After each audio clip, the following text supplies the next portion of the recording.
Let's get it. 580 Sports Talk coming at you on a Tuesday afternoon. Hi, hello, how the heck are you? Great to be with you for the next 3 hours talking sports.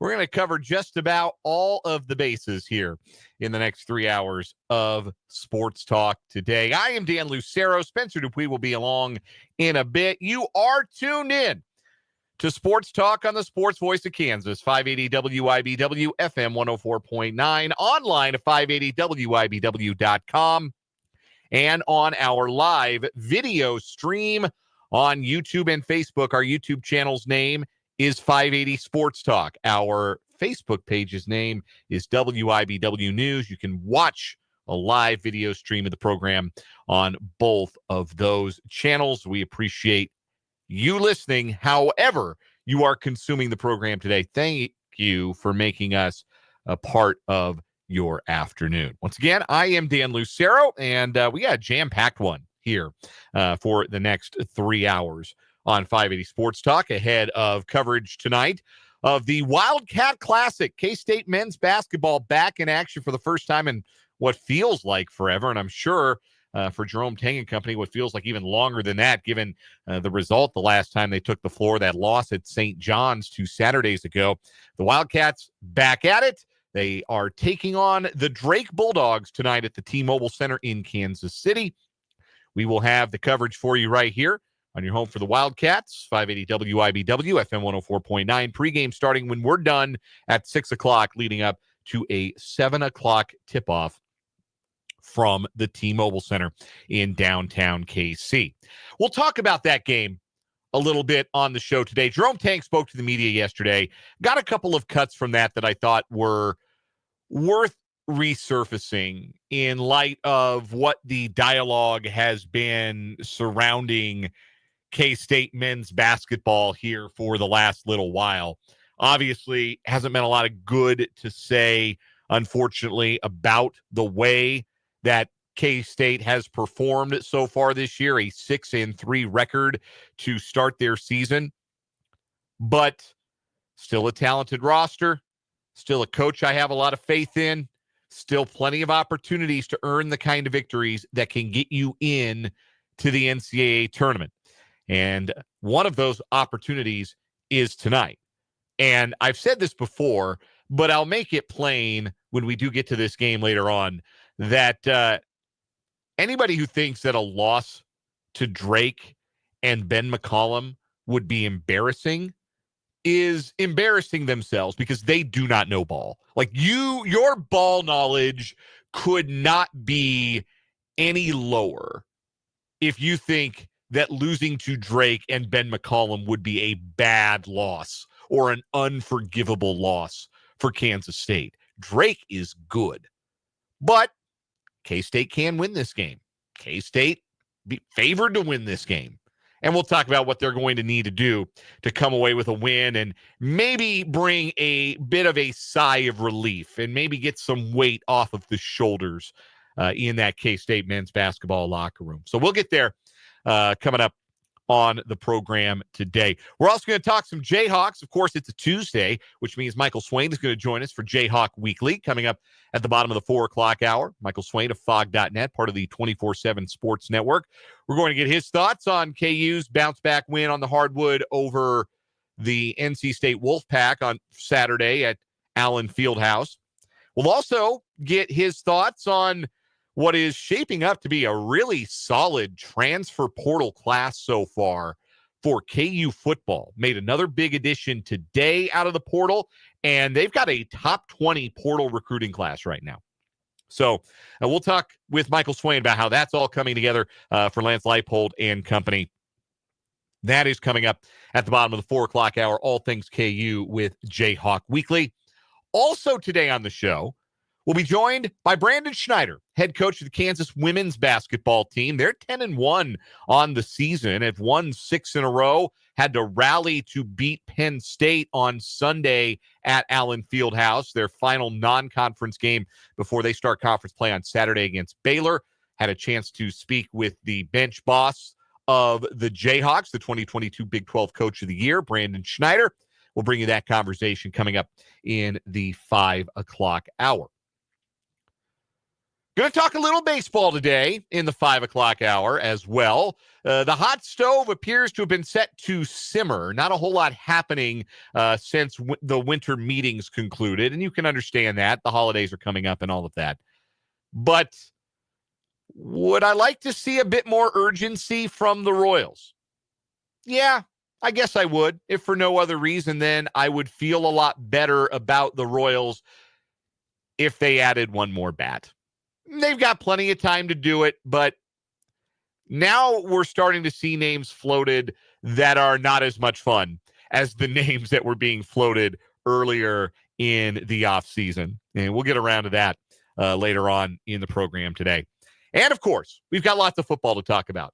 I watched every Patrick Mahomes drop back from Sunday against the Browns. Every single one. And what I found, I don't know what I was expecting to find, to be honest with you. I went into it just looking and wanting to see. I guess I did go into it expecting, man, Mahomes must have no time to throw.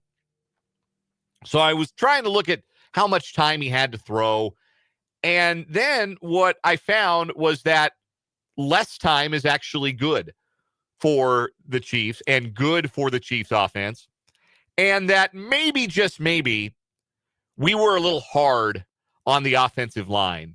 Even though Mahomes got hurt on Sunday and that went over the Browns, maybe we were a little hard on the Chiefs O-line on yesterday's show. Because watching every drop back, I didn't think that a lot of the hits Mahomes took were necessarily the fault of the offensive line. So, the results of my research, let's say, are coming up here in just a little bit. Also, there were 2 Monday Night Football games on last night, and they sucked. And it was not a good weekend of NFL football. And I'll be frank, this hasn't felt like a very good season of NFL football. I don't know if any of you watched the television show The Wire, but if you did, you're going to understand the analogy that I am going to make to the way I feel about the NFL product here in 2024. And I thought just last night was really emblematic of it. You had 3 teams on the field. We can exclude the Vikings. Vikings played pretty well. That's a good football team. You had 3 teams in action yesterday that were pitiful, just pathetic. That Raiders-Falcons game, we had it on the radio for you here. We aired the Westwood One broadcast here on the Sports Voice of Kansas. I'd like to apologize. That game was ass, and it should have been quarantined. That game, there's no excusing how bad Falcons-Raiders was. So I have some thoughts on the product that the NFL has given us these days. And again, it's an analogy that you may be familiar with if you ever watched the TV show The Wire. So looking forward to that in a little bit. Plus all the fun stuff you've come to know and love from a Tuesday edition of the show. We got Random Question Tuesday coming up in a bit. 2 new stories on what is wrong with you. 580 Sports Talk headlines, of course, top of the 5 o'clock hour. If you would like to be involved with the program today, love to have you. Jump on into the YouTube live chat. That's the best way to not just interact with us, your host at the moment. Again, Spencer Dupuis will be along in a bit. Brendan Dworzinski, of course, remains on his paternity leave. But you can also interact with your fellow listeners. And I know that's a lot of fun. I know people enjoy that aspect of the YouTube live chat. So jump on in. Again, the YouTube channel is 580 Sports Talk. We are now 9 subscribers shy of 700. Who wants to move us closer to that magic number today? If you have not yet subscribed to the YouTube channel, you should do so.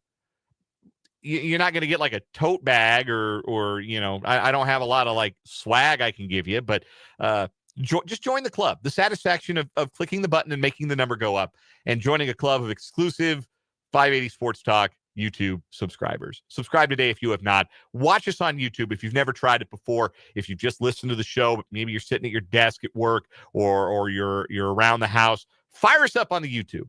Watch how we do the voodoo that we do on YouTube. 580 Sports Talk is that channel, and we love to hear from you on the YouTube live chat. If you're watching on Facebook, 580 Sports Talk on Facebook, the page is called WIBW News. You can find that on Facebook and stream the show every day there too, and leave comments so we can see those as well. So thanks for being with us. Let's jump into what I want to get to at the top.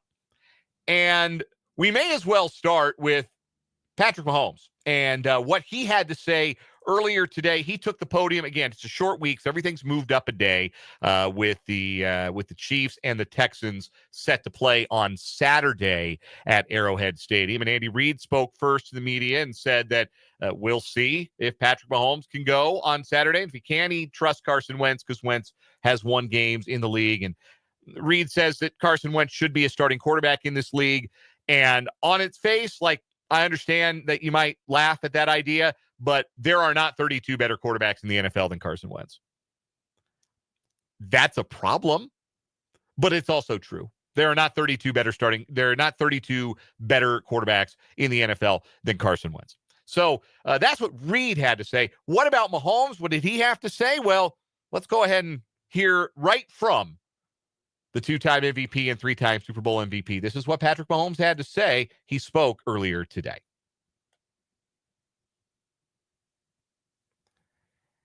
And when I click the right button, I'll even let you hear it too. Okay, let's try it again. Here's Patrick Mahomes. How's the ankle responded over the past couple of days? Yeah, I mean, I think it's done good with the treatment and the work that we've gotten in. I mean, obviously it's a short amount of time, but I thought we had a good day yesterday, and we had good work after the game as well. Obviously, it's a shorter week than normal. Is it your intention to try and push the play on Saturday? Yeah, I mean, I think that you have to. That's the reason you play this game is to push the play. So I'll get to work in practice and try to push it to see where I can get to. But at the end of the day, I'm not going to put our team in a bad position. So if I feel like I can play and go out there and win a football game, I'll play. And if I don't feel like that's the best case scenario, I'll let guys like Carson play. I mean, he's a guy that's won in this league as well. So it's just about pushing it this week, seeing where I'm at, and making the best decision then. And I think you're feeling pretty confident. You can be honest with yourself about that range. Like, you won't make yourself more vulnerable, that you can do the things you need to do. I mean, is that something that will come to you? Yeah, for sure. I mean, obviously we've put ourselves in good position to where I guess I wouldn't say it was dire that I play. I mean, it's something where it's not like in the AFC Championship game where we're playing to get to the Super Bowl. I mean, we have a little bit of room to kind of spare, but at the end of the day, we're trying to win. We're trying to win the football game, and I'm a competitor. I want to go out there and play. So I'll push myself to get to the best place possible over these next few days, and we'll be able to make a decision then. How does it feel compared to the Jacksonville injury? Similar? Jacksonville was worse. I would say. I mean, that one was pretty significant. I mean, this one didn't feel good by any means. But the Jacksonville one, just the way I got caught, I didn't really get this last one. I kind of got my feet out at the very end, whereas that Jacksonville one I didn't really get to. Obviously it's responded better, quicker. I think that'd be the best thing to say. But I want to be in a better spot than I was in that next game going up against the Bengals. So I'll try to see if I can get there. And when you're evaluating your own body, what types of things do you need to feel to say to yourself, okay, I'm good to go for, what would be Saturday? Yeah, I want to be able to move. I want to be able to get out of the way. I mean, this is a good pass rush, a good defense. They're fly around. You don't want to go out there and put yourself in harm's way. I mean, obviously it's football. You're going to take hits, but you want to be able to protect yourself. That'll be where I'm at. And I don't want to limit the game plan. I think that's another thing for me is I want to be able to still be able to move around the pockets. So we're not just sitting in one spot the whole entire game and letting their D-line really get after it. So it's about me finding that balance and seeing where I'm at. And like I said, I won't know until kind of close to the end of this week. So that was Patrick Mahomes' partial remarks from earlier today at One Arrowhead Drive after Chiefs practice. He did go through workouts. I'm sure that when the practice report comes out, that he will be listed as a limited participant today as they try to get him ready. It was very interesting, I thought, maybe even telling to hear Mahomes talk about the circumstances of these upcoming games as not being dire. And that's true in comparison to an AFC Championship game. Like, he's not wrong. He's not telling any lies. But at the same time, that sounds like a guy who is sort of talking himself into the idea of maybe taking a week off, which was a little surprising to me. Now, he did also say that didn't feel as though the injury he suffered was as bad as some he's previously suffered, most notably the one he did suffer the week before an AFC championship game a couple of years back. But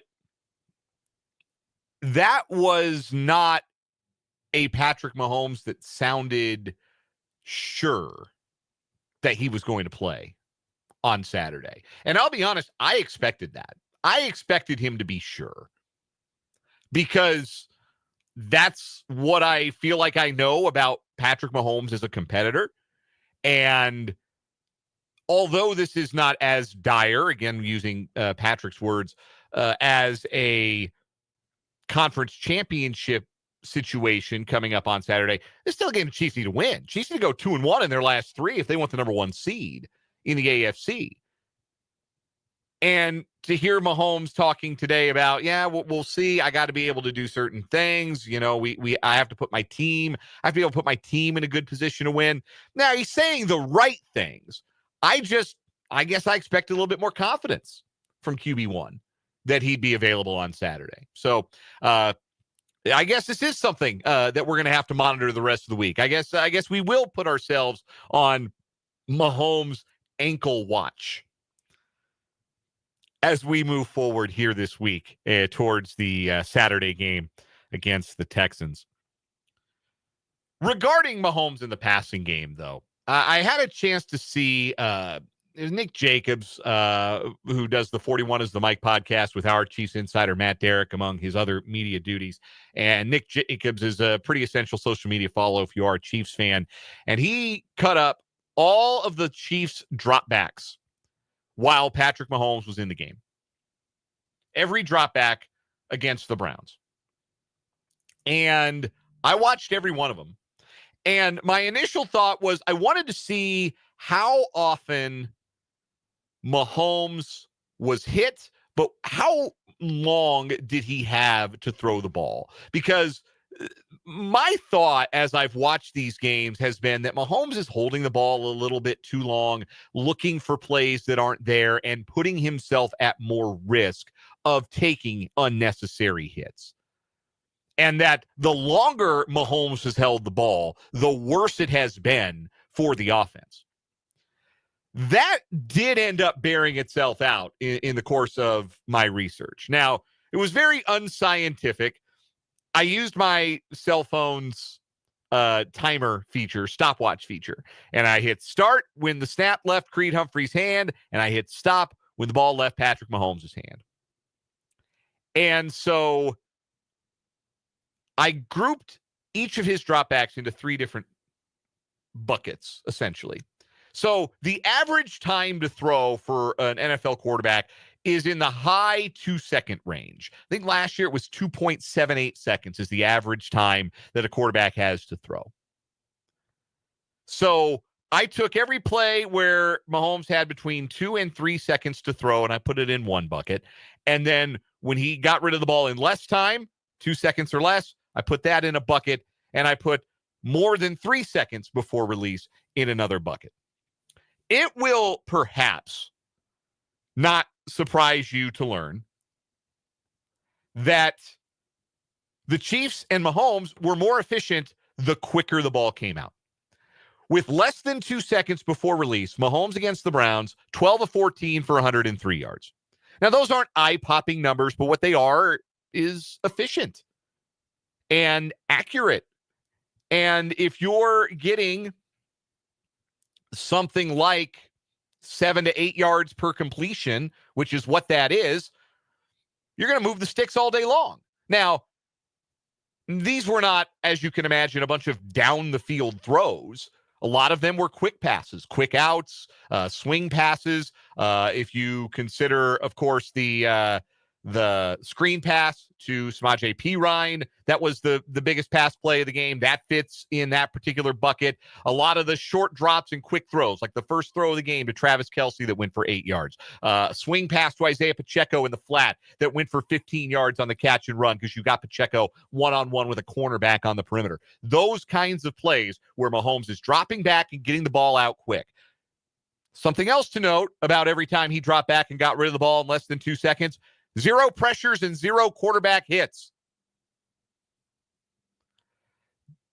But when it took longer than 2 seconds, I'll start here. When it took longer than 3 seconds for Mahomes to get rid of the ball. So this is the all day to throw, right? Like 3 or more seconds means you've got plenty of time to find a receiver and let the ball go. And sometimes that can be really good, right? Like by my timing, it was, I think, 5.94 seconds that Mahomes had to throw before the Noah Gray touchdown.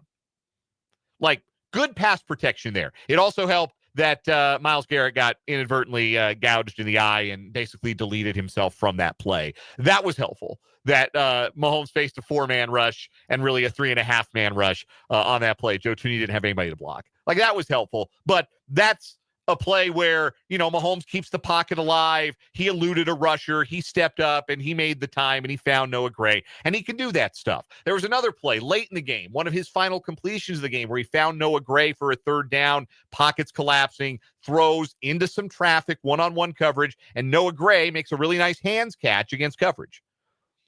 But that's a typical Mahomes play where you like to see him extend the pocket, extend his time in the pocket, or roll out and make a play on the move. Those were 2 of the 5 total completions that Mahomes had on 15 plays when he had the ball in his hands for longer than 3 seconds after the snap. Mahomes was 5 of 15 on those plays for 44 yards and a touchdown. And when he had between 2 and 3 seconds to throw the ball, Mahomes was 2 for 8 for 10 yards. One of those was the touchdown to Juju. The other was a 3rd down conversion. They needed a yard, I think it was, and Kelce got him 3. Those were the only completions when Mahomes had what you would consider a roughly average time to throw. As for the plays on which Mahomes was getting hit, I counted 7 on which I would say Mahomes took a real hit, including the last play that he was in where he got rolled up on. And on those 7 quarterback hits, here's how much time Mahomes had to throw. 2.51 seconds, so below average. 2.13 seconds, below average. 6.38. That was a long rollout. He ended up getting hit low and throwing the ball away, rolled out to his right. 2.63 seconds, right around average time. 3.64 seconds. 3.31 seconds, and 2.81 seconds. So naturally, the longer a quarterback holds the ball, the more of a chance that the pass rush is going to get home, right? So there were only 3 of those 7 plays on which Mahomes got hit where he was getting hit in a less than average time frame in which to throw the football. And of those plays, one time it was a blitz, a single blitzer, a 5-man pressure, and the shortest time he had to throw and got hit, that was a 6-man pressure. Sometimes blitzes win. Like, you can't expect that your offensive line is going to win 100% of reps. Sometimes a blitz is going to win, particularly on a 3rd and long or on a passing down situation. That particular play, that 6-man pressure, that was a play action and a rollout that kind of got busted up because of the blitz. They did a run blitz into the play action and blew the play action up. The point, though, the one thing that I found really interesting there, that was the only play action the Chiefs ran in the second half. They ran 6 play actions in the first half, plays where I would consider that there was play action, a handoff faked in the backfield. You know how many times Mahomes got hit in the first half on play action? 0. Did not get hit on play action in the first half. In the second half, there was less play action. There were more blitzes. And the end result was Mahomes took more hits. And if Mahomes is going to play on Saturday, and the mission then becomes to protect him at all costs, that tells me play action needs to be a bigger part of the game plan, and that quick throws to the perimeter need to be a bigger part of the game plan. The deep shots have not been working for the Chiefs, and you would think that defenses would adjust, and perhaps Houston will, to come up a little bit to the line of scrimmage and dare Mahomes to beat him over the top. But daring Mahomes to beat you is kind of like blitzing Mahomes, right? Like, you don't really want to do that because you look like a fool if you get him wrong. But what my research led me to sum it all up for you folks. Number one, the Chiefs offense operates really well when it gets into rhythm, and quick passes get Mahomes and the pass catchers, the running backs, the receivers into rhythm. Number two, play action helps keep pass rushers off of Patrick Mahomes. Talked about it last week, and it really proved itself in the Cleveland game. He only got hit one time in 7 play action dropbacks, and that was because there was a 6-man blitz, which, unless you're Brian Flores, you don't call a ton of those. That was what you call a scheme win for Cleveland. Chiefs threw paper, Cleveland threw scissors. You're going to get that a time or two in an NFL game. And the third thing is, maybe we were a little tough on the offensive line's performance, because really for an entire half, for the first half, they did a great job. And in the second half, I don't think the play calling put Mahomes in a good position to not take hits. I think they got a little static and a little stale, less motion, less play action, and put Mahomes in a spot with a 3-score lead where he was taking unnecessary hits. But I thought that the O-line, when you go back and you watch the tape, I thought the O-line held up mostly okay. They struggled in the second half. They'll make adjustments, but by and large, that was a better offensive line performance than what we've been seeing. I don't think it's a coincidence that Wanya Morris was not involved, and that Joe Thuney was at left tackle, and that Mike Caliendo held up okay at left guard. So that's the recipe. If Mahomes does play on Saturday, I bet you see a lot of play action. I bet you see a lot of quick stuff, quick outs, quick slants, quick hooks, try to get 2-on-1s out on the perimeter with swing passes, a lot more motion stuff with Xavier Worthy. I think you'll see a lot of that. And look, it's not sexy. It's not maybe the most appealing thing, but it will work. The Chiefs have proven they'll make it work. And Mahomes has proven it. He'll make it work. When we come back on 580 Sports Talk, Monday Night Football doubleheader last night was so bad. And I've got an analogy from the classic television show The Wire to describe how I feel about the NFL product in 2024. That's coming up. We're just getting started on this Tuesday edition of 580 Sports Talk.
It's 3:37 on 580 Sports Talk.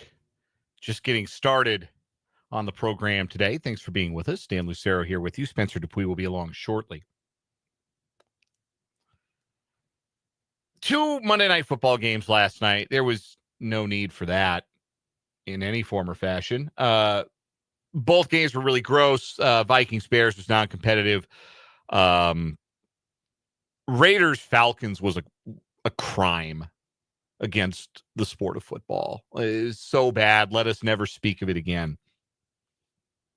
I don't know if you've ever seen the old TV show The Wire, aired on HBO.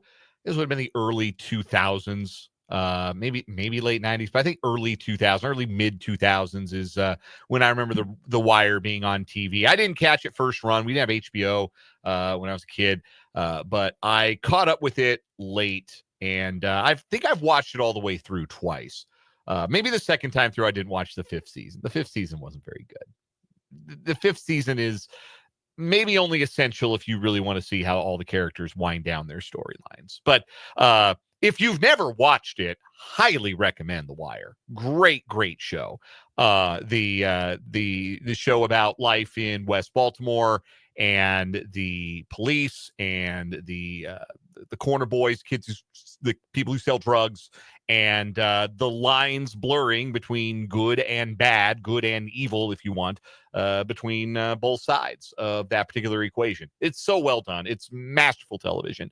And if you've never seen it before, you're really in for a treat, because you'll watch it and instantly be like, holy cow, it's that guy. I remember him from this thing. Oh, wow, that's him. Holy cow, is that teenage Michael B. Jordan before he was one of the biggest stars in the world? Yeah, The Wire's really good. Highest recommendation.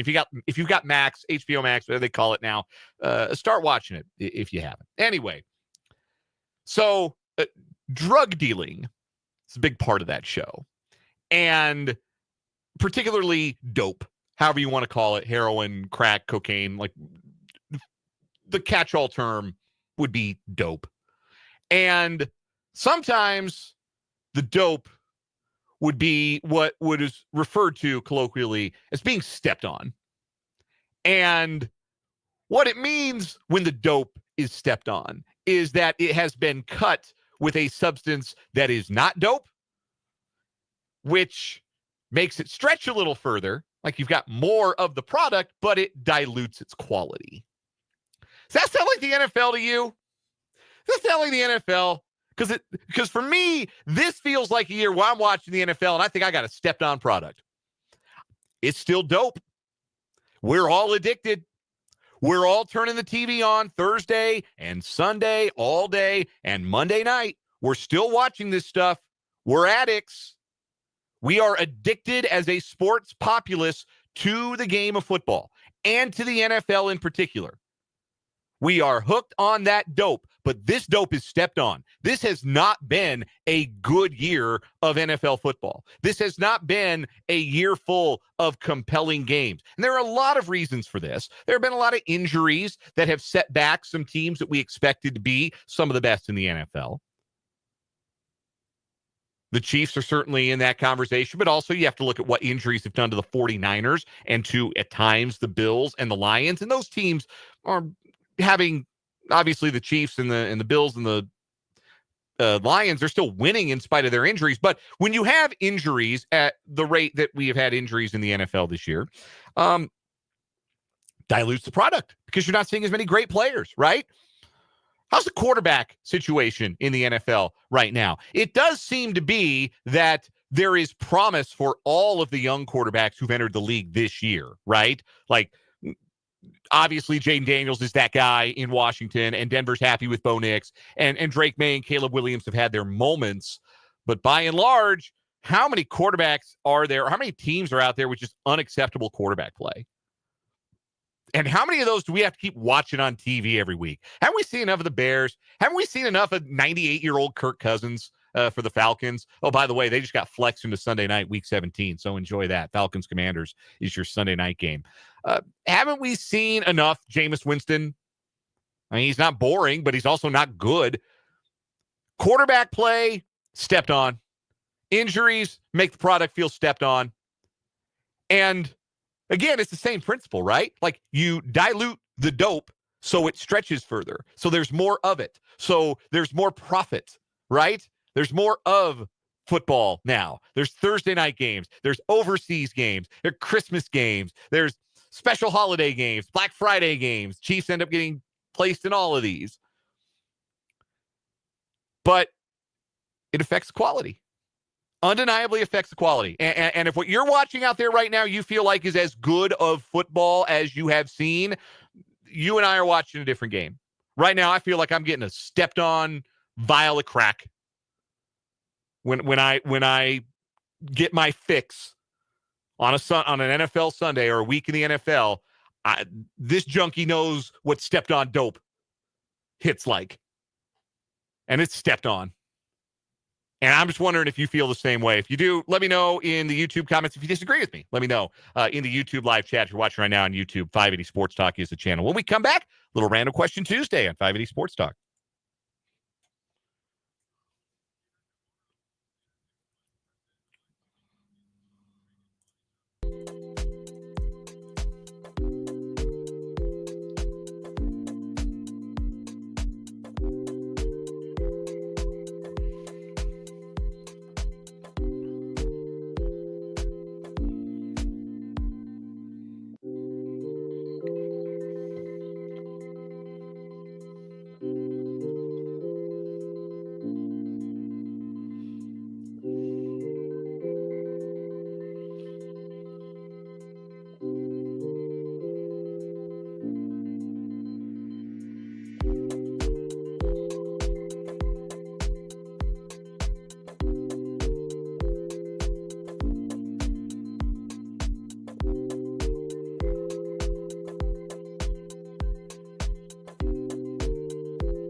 .347 on 580 Sports Talk.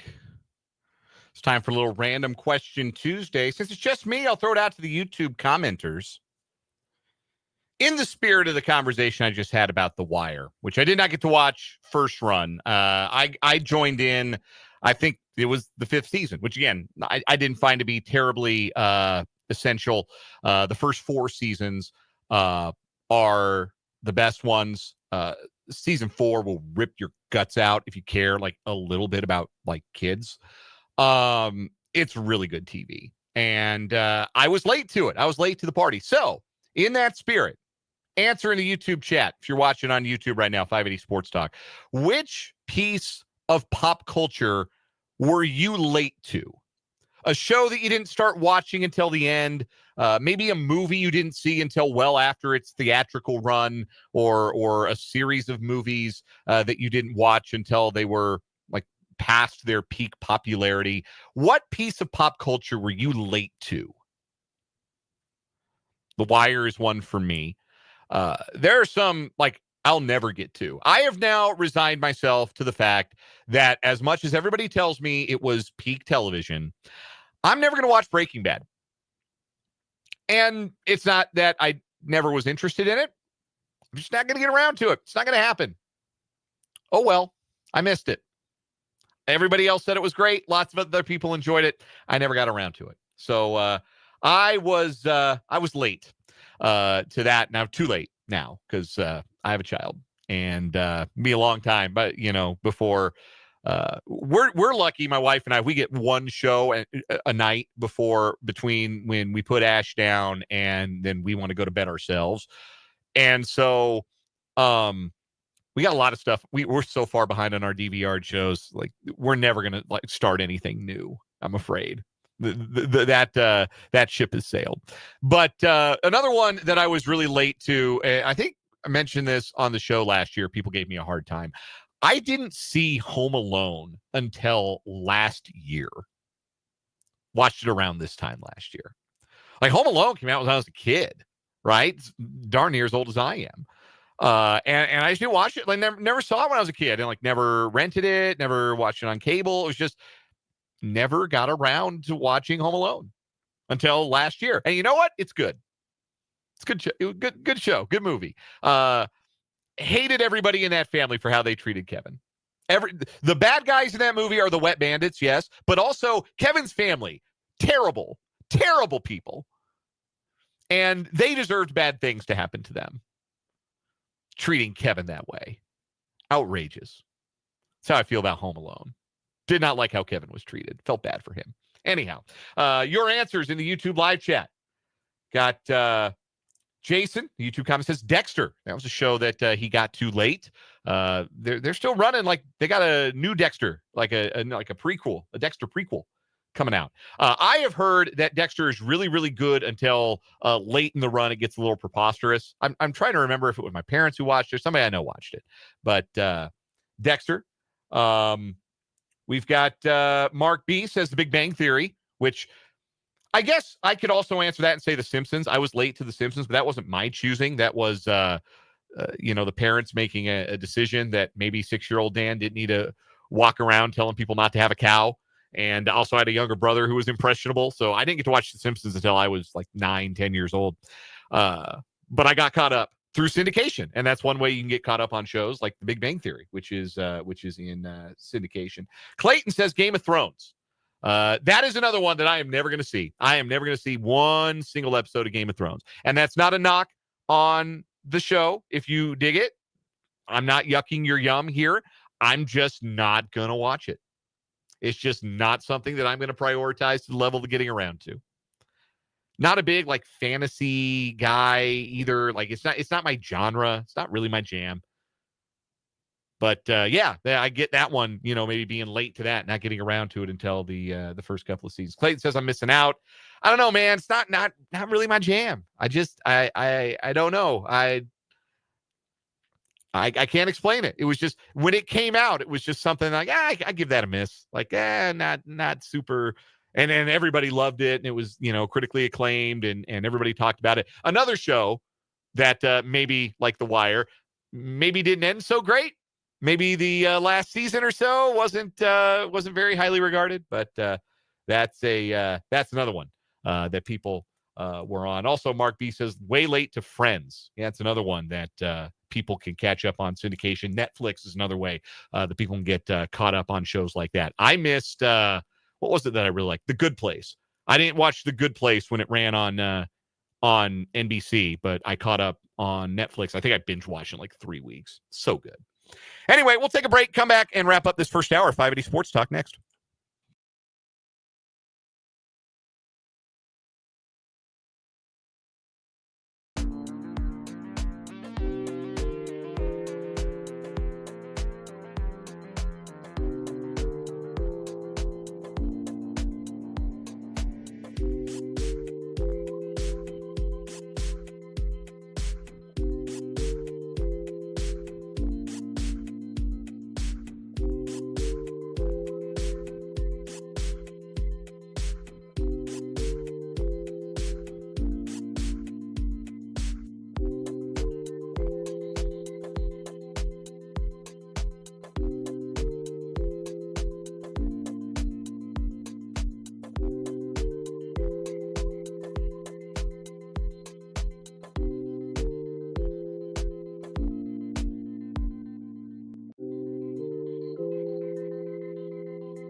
.356 on 580 Sports Talk.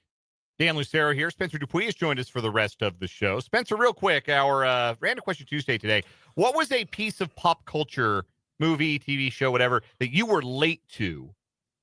Shout out to you for getting me into this, the FBI. Okay. I binged that on Paramount Plus in like, what season is it now?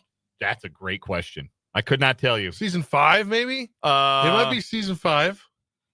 The OG FBI, I think, is on season 7. Okay. Okay. I binged 6 seasons. Well, I guess, 6 seasons in like 2 weeks. How about that? But I also was living here alone. Yeah. No. Yeah. You had to do most you of the didn't time. have you didn't have a whole lot to do. One show I will not be late on is this new Taylor Sheridan show, or Taylor Sheridan, the guy that created Yellowstone. Yeah. I could never get into Yellowstone. I tried to late.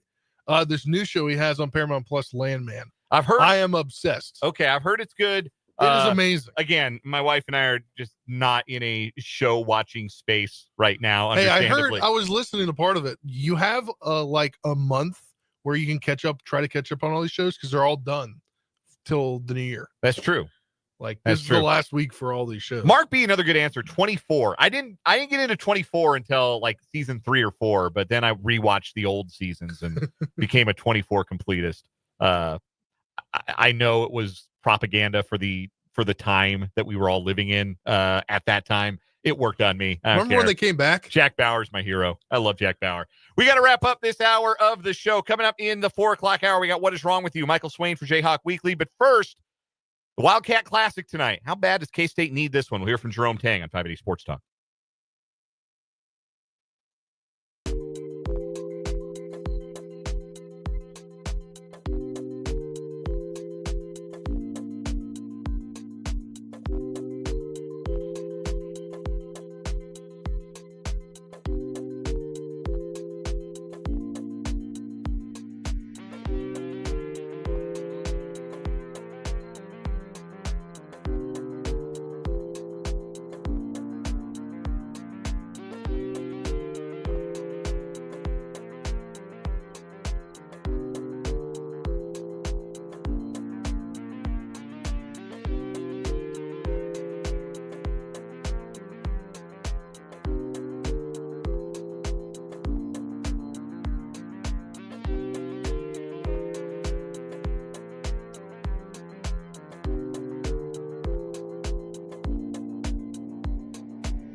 Let's get it. 580 Sports Talk, hour number 2 on a Tuesday afternoon. Dan Lucero, Spencer Dupuis rocking with you until 6 o'clock today when we'll hand it off to the K-State Sports Network for some Wildcat basketball and the Wildcat Classic at the T-Mobile Center in downtown Kansas City. K-State against Drake. 7 o'clock tip, 6 o'clock pregame from the K-State Sports Network.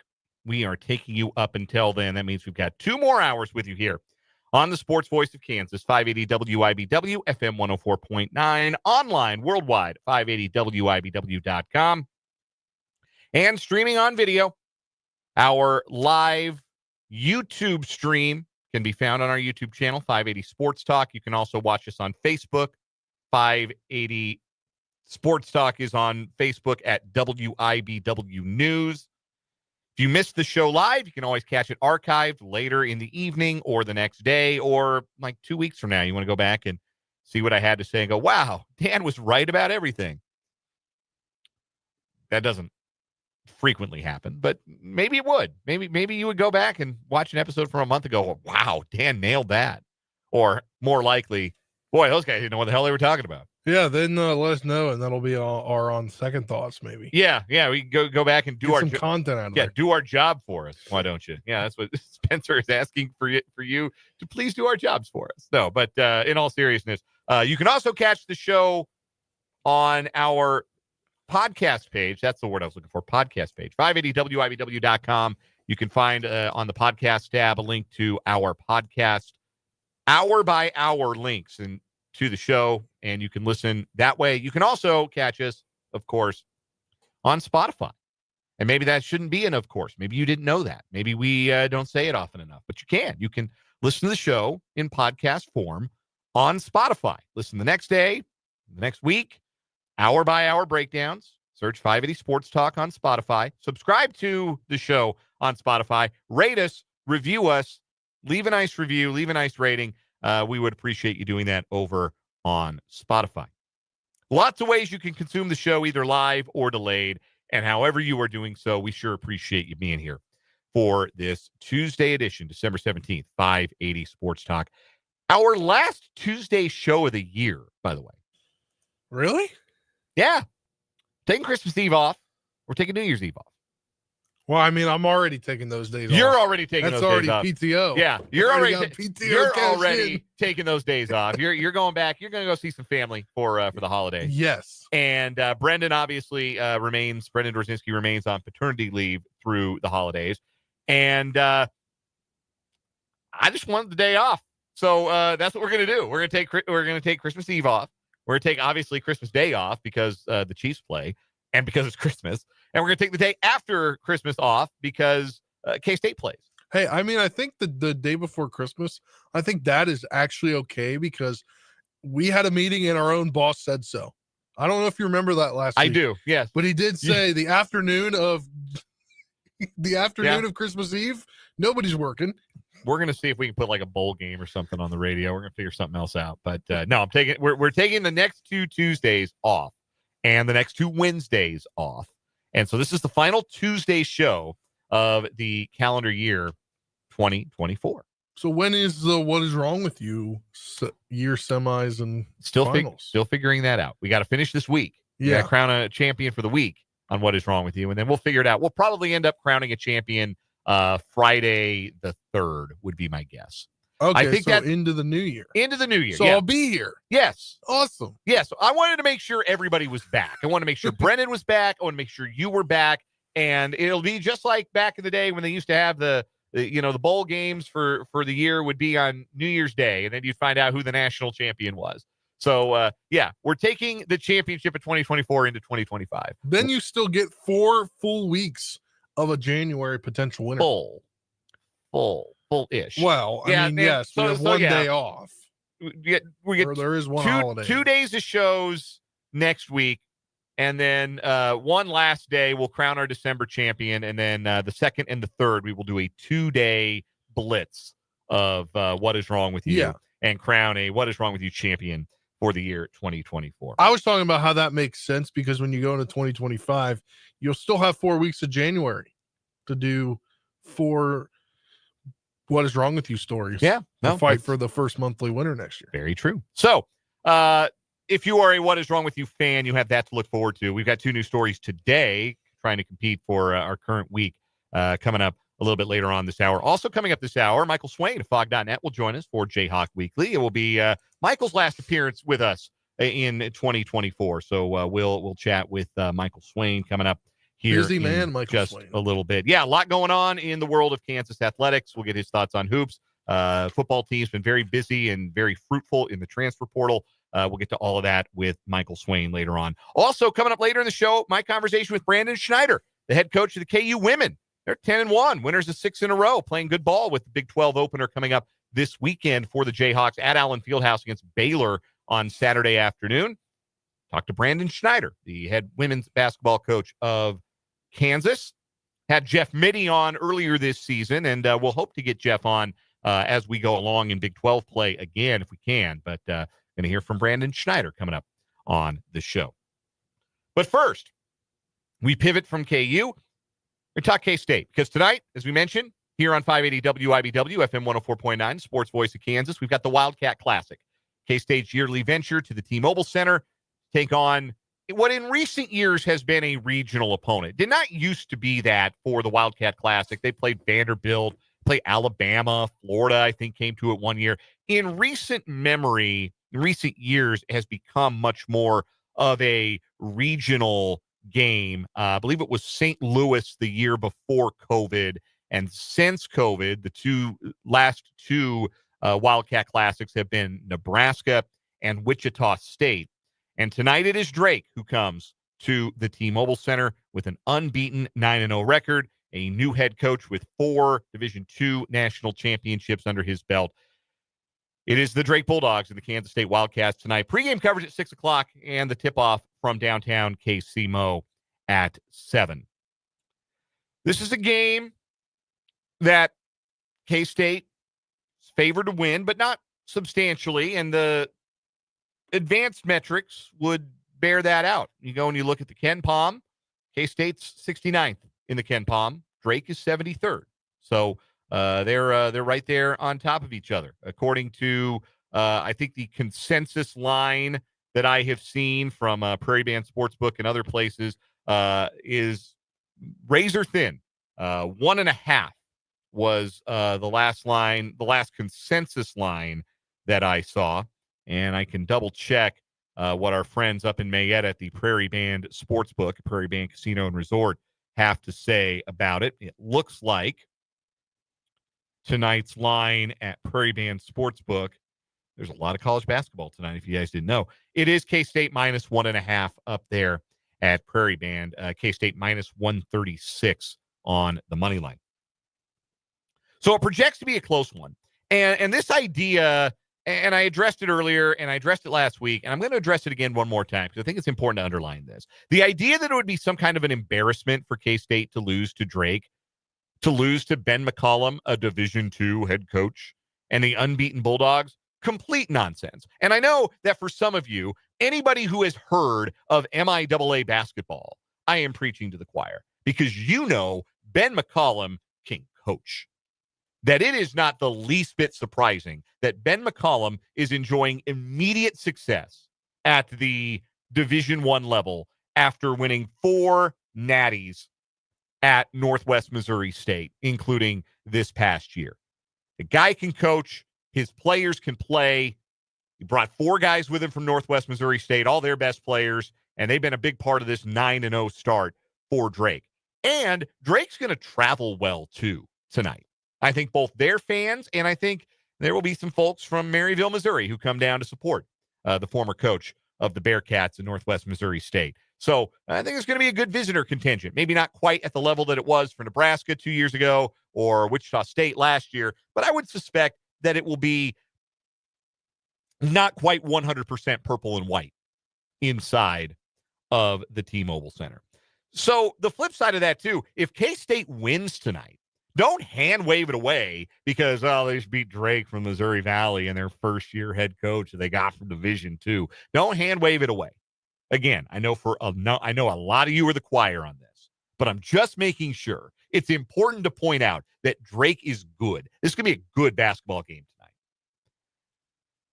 Jerome Tang talked to the media yesterday in previewing this game, and a couple of things he said in particular I thought were worth re-racking. In particular, firstly, I want to play what he said about Doug McDaniel, because there was a rumor last week that Doug McDaniel had been removed from the K-State men's basketball roster. It has not been the smoothest of sailing for McDaniel at K-State. He got benched for a game earlier this season. Jerome Tang wasn't pleased with him enough to sit him for an entire game. McDaniel also has a suspension in his history from last season at Michigan, where he was weirdly suspended from going on road trips and playing in road games for an extended stretch of Big Ten play. So maybe Doug McDaniel is tough for coaches to get a handle on, perhaps. It would be a generous reading of the situation. Still, the rumors that Doug McDaniel were no longer on the team seemed to come out of nowhere. McDaniel himself squashed them on social media later that day, and Jerome Tang was asked about all of that. And before he gives this part of the answer, he says, I had no idea where any of that came from. Very strange that those would come out of left field the way they did. But here's what Jerome Tang had to say about where he and Doug McDaniel stand right now. I guess Doug's body language probably shows a lot in games, and we were talking to him about it, but he was, for the most part, really good in practice. And, we've had team meetings with guys. We've talked about shot selection, and, I really feel like the guys have, bought into what we want to do moving forward. So, I know I got some text messages and his parents, and stuff, but first of all, if I'm going to dismiss a kid, we're not going to do it through the media. All right. Like that's not how we're going to handle things. And Doug and I, we have a good relationship. I wouldn't say it's a great relationship, but it's okay because, in the Bible it says that iron sharpens iron. And when two pieces of iron hit each other, there's going to be sparks. And that's all right. That's okay. It's just how can we continue to keep moving forward? And Doug has been great with that. It's not, to me, particularly alarming that a hard-headed player and a disciplined-minded coach might not be hand-in-hand, eye-to-eye from point A to point B from the start of the season on. I don't think it's a bad thing necessarily that Jerome Tang has admitted that the relationship between the coach and his would-be starting point guard needs a little work. I think you can tell that they're not all the way on the same page because Doug McDaniel still isn't starting games. But it's also very clear that the best version of Kansas State basketball this season has Doug McDaniel on the floor, playing with the starters, and given the freedom to create and make plays and take shots. And we have seen in recent vintage Jerome Tang give a similarly, I want to backtrack, maybe not similarly stubborn, but also a player who had a very clear vision of who he was and the way he wanted to play. And that was Marquise Noel. And Jerome Tang learned to live with the player that Marquise Noel was. And it benefited both parties because K-State went to the Elite Eight. Noel was a third-team All-American. And I don't think that Jerome Tang has gotten there with Doug McDaniel yet. And I won't speculate on the reasons. I'm not any more privy to, anything behind the scenes here. But I think it will be to the benefit of this basketball team for Jerome Tang ultimately to come to the same conclusion that he came to with regards to Marquise Noel in the Elite Eight year, which is you got to be you. And it may not be the epitome of what I want my point guard to be, but if you're not you, you don't help the team as much as you possibly can. And there must be right now a little bit more of a give and take and a back and forth between coach and point guard. And That's an important role on Jerome Tang's teams. But he learned to live with Marquise Noel as he was. And I think there's going to have to be a point at which he learns to live with Doug McDaniel as he is. Now, again, I don't want to draw a straight line between Noel and McDaniel because McDaniel's got now a documented history of some off-the-court problems that have led to him being disciplined. It happened at Michigan. It's already happened this year at K-State. So it's not the exact same. I'm talking in terms of the play style. And I think if Doug McDaniel is encouraged to flourish in the ways that he as a player is best capable of flourishing, that's going to lead to good results for Kansas State. But you can't be a knucklehead. And I think there's legitimate concern that maybe there's a little bit of knucklehead in Doug McDaniel. And that's what Jerome Tang is having trouble living with. Because the Marquise Noel thing showed that Jerome Tang's not going to put a player in a box and put a square peg in a round hole if it doesn't make sense for his team. He let Marquise be Marquise and he reaped the benefits. I think he'd love to let Doug be Doug, but right now there are some other things, it seems like, that are preventing Jerome Tang and Doug McDaniel from getting to that place where that is encouraged. But here's hoping maybe this is the kind of thing that can bring coach and player a little bit closer together. They can laugh about these rumors and move on and start winning some games together. That is one of the greatest balms, of course, is winning basketball. Here's the other thing Jerome Tang said that stood out to me from his press conference yesterday. And he was talking about something that we talked about on last week's show.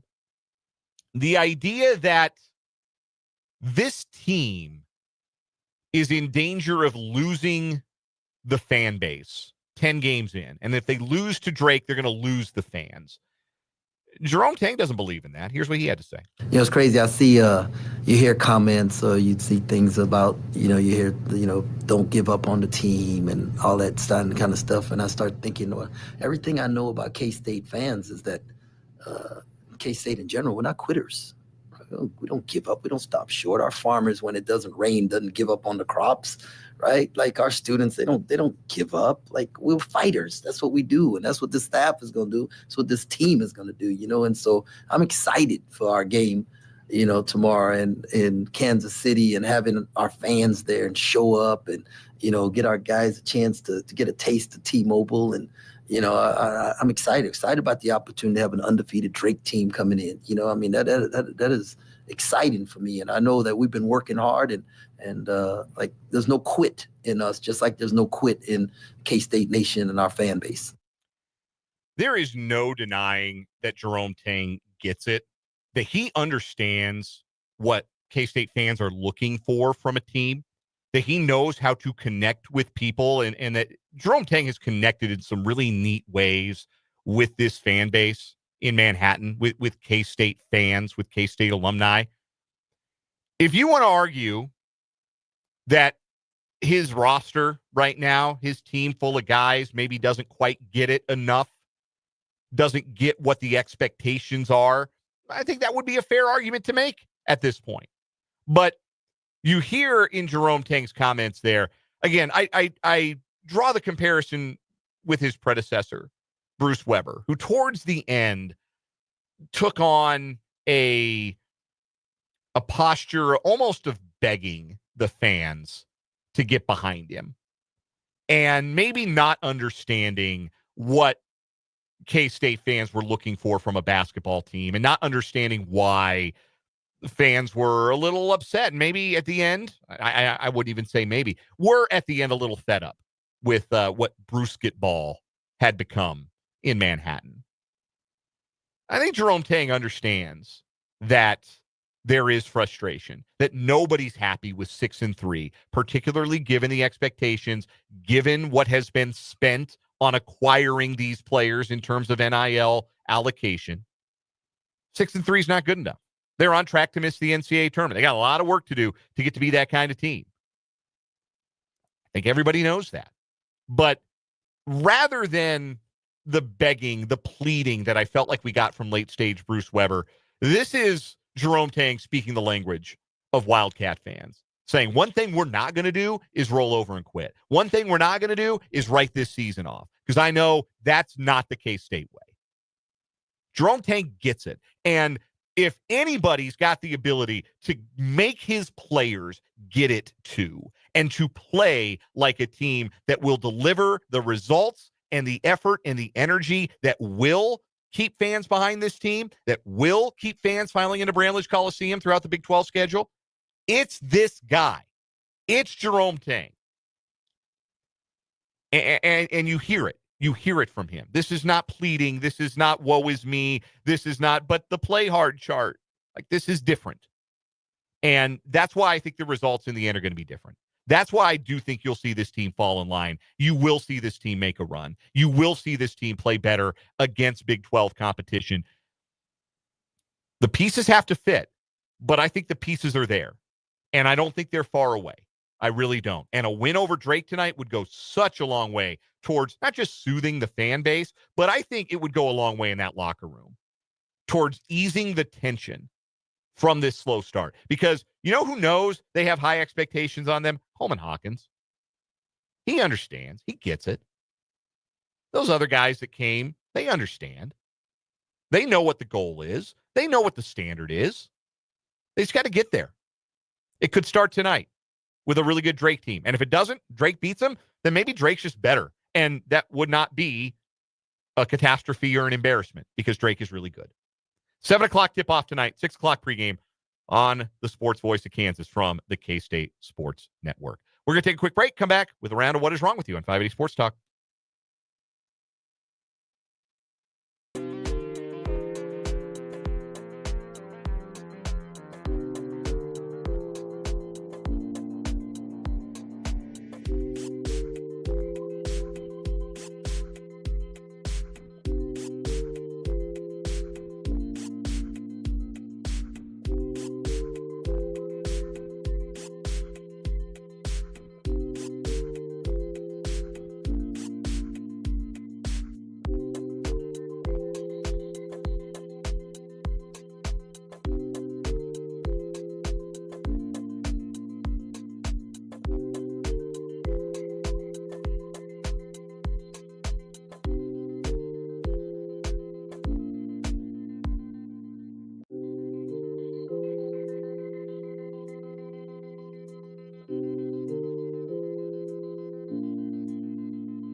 What's wrong with you on 580 Sports Talk? Two new stories competing today, trying to take down our current champion. Spencer, you missed him yesterday. The professional drinker, gentleman who caused a multi-car accident in Wheat Ridge, Colorado, and told the responding officers he'd had about 10 drinks, ended up blowing a .326, but it was okay because he was a professional drinker.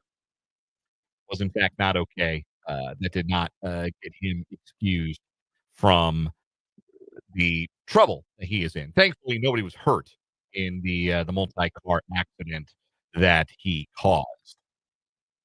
Spencer, we're going to let you read your story first today since you missed yesterday. What have you got?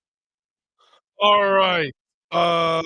We're going to go to Florida. A Florida man pleads guilty to odometer tampering scheme involving over 140 vehicles.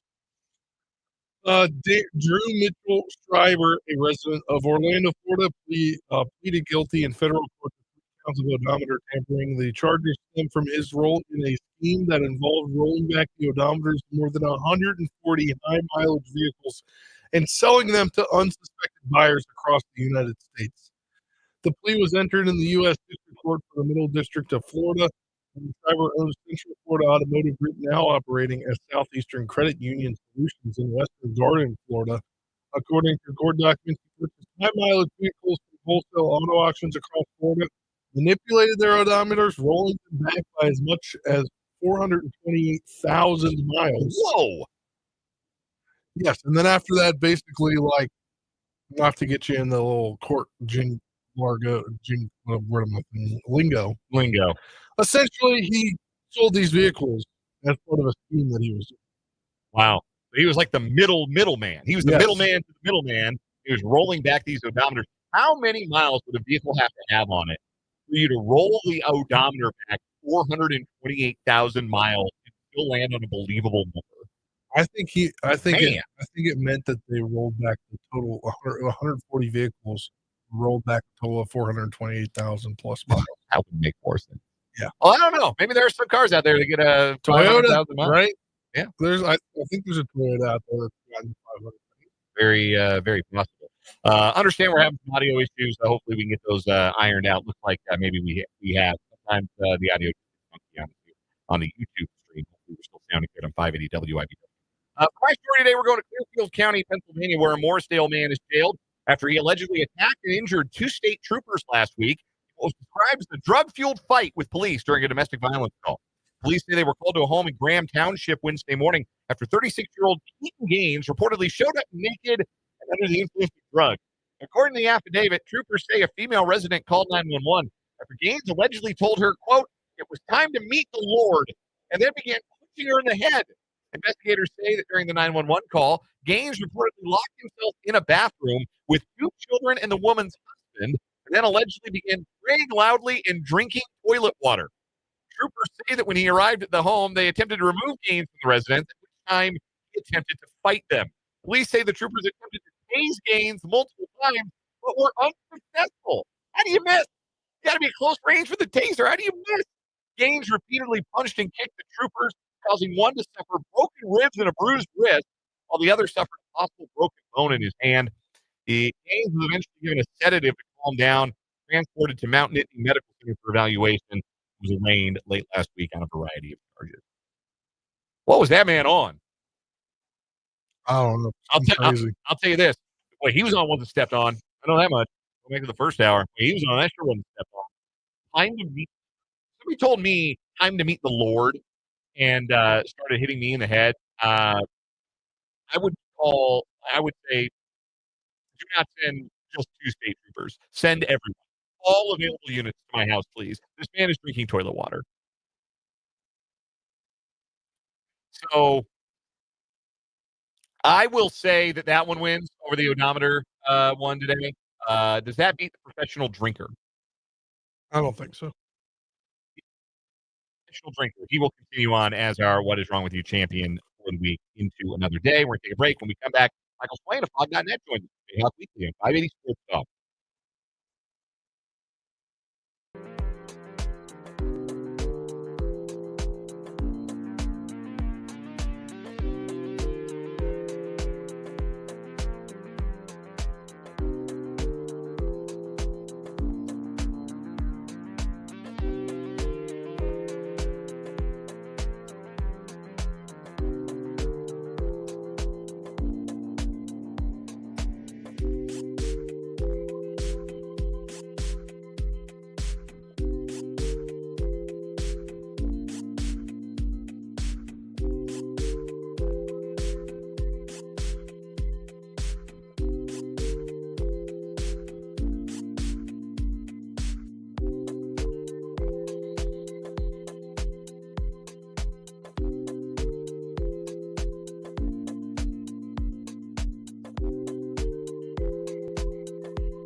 We are joined on the Fleming Place Wine and Spirits Hotline, as we are every Tuesday at this time, by the great Michael Swain of Fog.net, part of the 24/7 Sports Network. Michael Swain covers the Jayhawks, and you should read his work and become a VIP subscriber over at 24/7 Sports and Fog.net. You can also check him out on Twitter at mswain247. Goodness, Michael, we got nothing to talk about. Certainly nothing big happening today, right? No, there's not much to talk about, guys. We talk about golf, maybe? Yeah, I'd be happy to. Talk about golf anytime. I wish it were still golf weather. No, in all seriousness, the Kansas football team has been very busy in the transfer portal and busy today as well with commitments from linebacker Joseph Sipp and DJ Graham II. Let's talk about those two in particular, since they are the newest commitments. I'll start with DJ Graham, because he's at the top of the page right now at Fog.net. What are the Jayhawks getting in DJ Graham? Well, a really experienced corner. Fans of Big 12 football probably remember him from his time at Oklahoma. He was a true freshman who found his way into a starting position on that Oklahoma team that won the Big 12 in 2020. And he's someone that has a lot of experience. He spent a couple years at Oklahoma, and then he transferred to Utah State when he was with Brent Venables for 1 year and basically wanted something fresh, and went to Utah State, played a lot there last year. If you look at kind of the Pro Football Focus grades, he grades out pretty well in those, and he's someone that I think is going to help just really bridge the gap, I think, in terms of going from Kobe Bryant and Melo Dotson, two guys that you really knew what you were getting every single time they stepped on the field, to some of the younger guys that KU has recruited, one of them being Jaleel Hurley from Alabama as well. So, for KU, this is a big addition because it gives them someone that has been around.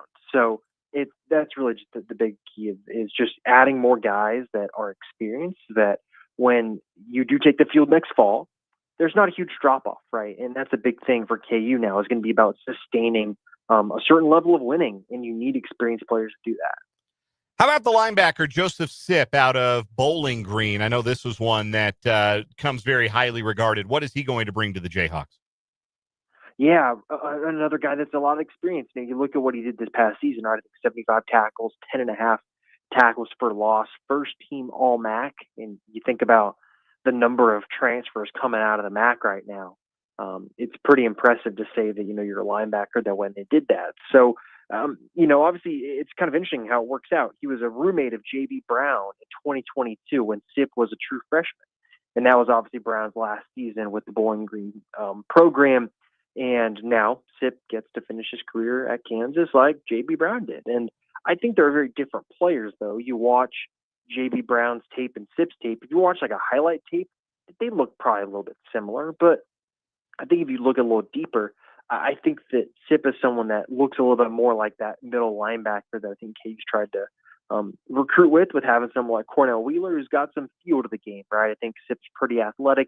But he seems to have pretty good feel and seems to be in the right spot. So for KU now, you're looking at them losing, 4 scholarship linebackers. They've got one coming in Bengali Kamara, and now you got Joseph Sipp Jr. It's a pretty good start when you're looking at KU mostly playing with 2 linebackers these days. Michael Swain of Fog.net is our guest. This is Jayhawk Weekly on 580 Sports Talk. Michael joining us on the Fleming Place Wine and Spirits Hotline, as he does every Tuesday on the program. So it's now 11 players in for KU through the transfer portal, and they are far from finished on that front. Of the 11 that have committed to join Lance Leipold's program, which player so far do you expect could make the biggest impact right away for the Jayhawks? Well, I think they'd hope that a lot of these guys make an impact right away. I think Graham is one, Sipp is one. Cam Pickett, I think, is someone that's going to get a lot of reps on offense. I'll probably just run with him because he's another one of the new additions. Guy from Ball State that really fits, I think, some of the versatile stuff KU tries to do on offense. He had a lot of success on end-around plays last year, averaged 10 yards a carry this past season, in addition to what he was doing as a wide receiver. So he's someone that, is he going to be your leading receiver in terms of yards and or targets? Probably not, but he's going to be a really versatile player that can get KU something different, because it is interesting. You think back over the last few years, it's been a lot of the same in terms of the wide receiver position for KU. That's what happens when you have continuity like KU's had with LJ and Quentin and Luke. Well, now you're going to have some different dynamics coming in, and Cam Pickett's the type of guy that give him the ball in the flat, he can break a tackle and take it 60 yards. You know, he showed that at Ball State. And I think that's something that KU has really missed. They have really missed guys that can make someone miss and take it to the end zone, right? Quentin Skinner could beat you over the top, but, you know, he was a guy that's going to make you miss in a phone booth. Not really. Luke Grimm could get open with the best of them in terms of the route running, but he didn't really have elite speed. LJ Arnold, really good contested catch guy, but again, not a big home run hitter. So I think KU adding someone like Pickett who has that ability to hit home runs is really important. And now for them, it's going to be about kind of going out there and trying to find some of different profiles of wide receivers so you can have a very diverse skill set in that wide receiver room. What position should we be keeping an eye on for the Jayhawks as they continue to try and raid the transfer portal? Because they've got plenty of room with all of the departing seniors and players into the portal. I think the total number is something like 37 confirmed departures. So they've got some room to add to the roster. What positions are they maybe paying the most attention to? Yeah, wide receiver is going to be one of them, guys. They need probably 3 more. At least 2 really good ones, maybe a third one that's maybe a little bit more of a long-term potential punt.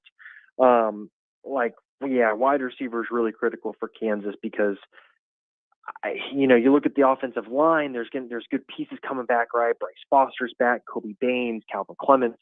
But your running backs are going to be new. Like, KU's going to need some wide receivers to help make this offense multiple and versatile. And so I think for KU, Dean Patterson from FIU is on campus right now for a visit. Obviously, there's another Alabama kid coming in this week. Like, wide receiver, Kansas needs some wideouts. And I think outside of that, I think just more help in the front 7, right? Defensive end's a spot where KU probably needs 2 players. They don't have anyone committed there yet, and I think they probably need another linebacker. So, look, we're sitting here. Kansas has, I think, 11 commits, among the most in college football. And I'm sitting here looking at the scholarship chart, and they've still got about 11 spots available. So we're halfway. And you think about how crazy this has been to say, KU's probably halfway. Goes to show you that there's still plenty of work to be done, and golly, a lot more guys to cover. Michael Swain joining us for Jayhawk Weekly here on 580 Sports Talk. Michael covers the Jayhawks for Fog.net, part of the 24/7 Sports Network, and joins us every Tuesday here on the program on the Fleming Place Wine and Spirits Hotline. All right, Michael, let's pivot to hoops. KU back on the winning track on Saturday with their 75-60 win over North Carolina State. How do the Jayhawks get that version of Zeke Mayo more often moving forward? Yeah, I think a part of it is, so to some degree, I think it's just knocking down shots, because I think he's been really consistent for the most part this year. You look at the rebounding numbers, you look at what he's been able to do in terms of creating for others. I think to some degree for Zeke, it's just going to be, hey, did he make shots? Didn't he make shots? And Bill Self has talked about this a little bit, where Zeke's a basketball player, right? He's not a Nick Timberlake shooter where his performance level is dictated by if the shot goes in or not, right? I think he's providing KU some all-around threat with what he's doing. But games like Saturday are when the shots are going in, and I think for him, he's talked about it too. He was in a little bit of a rut to start the year, and I think some of that is shooters going in ruts and they have slumps. And I think there's also a little bit of just acclimation process to the speed of the game, because you're playing against guys that are more athletic, right? You look at what he's able to do against Michigan State and Duke, right? That's a different level of competition than he's playing in the Summit League. So I think there's certain things like that have just taken him a little bit of time to get used to. And now that I think he's got his feet under him, look, I think I'm expecting some big things from him over the next few months. KU went to, I don't know, you would call it a smaller lineup, but they had Griffin and Storr out there with Mayo and Harris and Dickinson for an extended stretch down the stretch of that game. And it's a lineup that gives you that's probably the best shooting 5 that you could put out there. Maybe you'd sub David Coit for DeJuan Harris Jr. in terms of just better shooters. But like, as far as a balance between offense and defense, do you think that's a lineup that Bill Self's got to find a way to play a little bit more?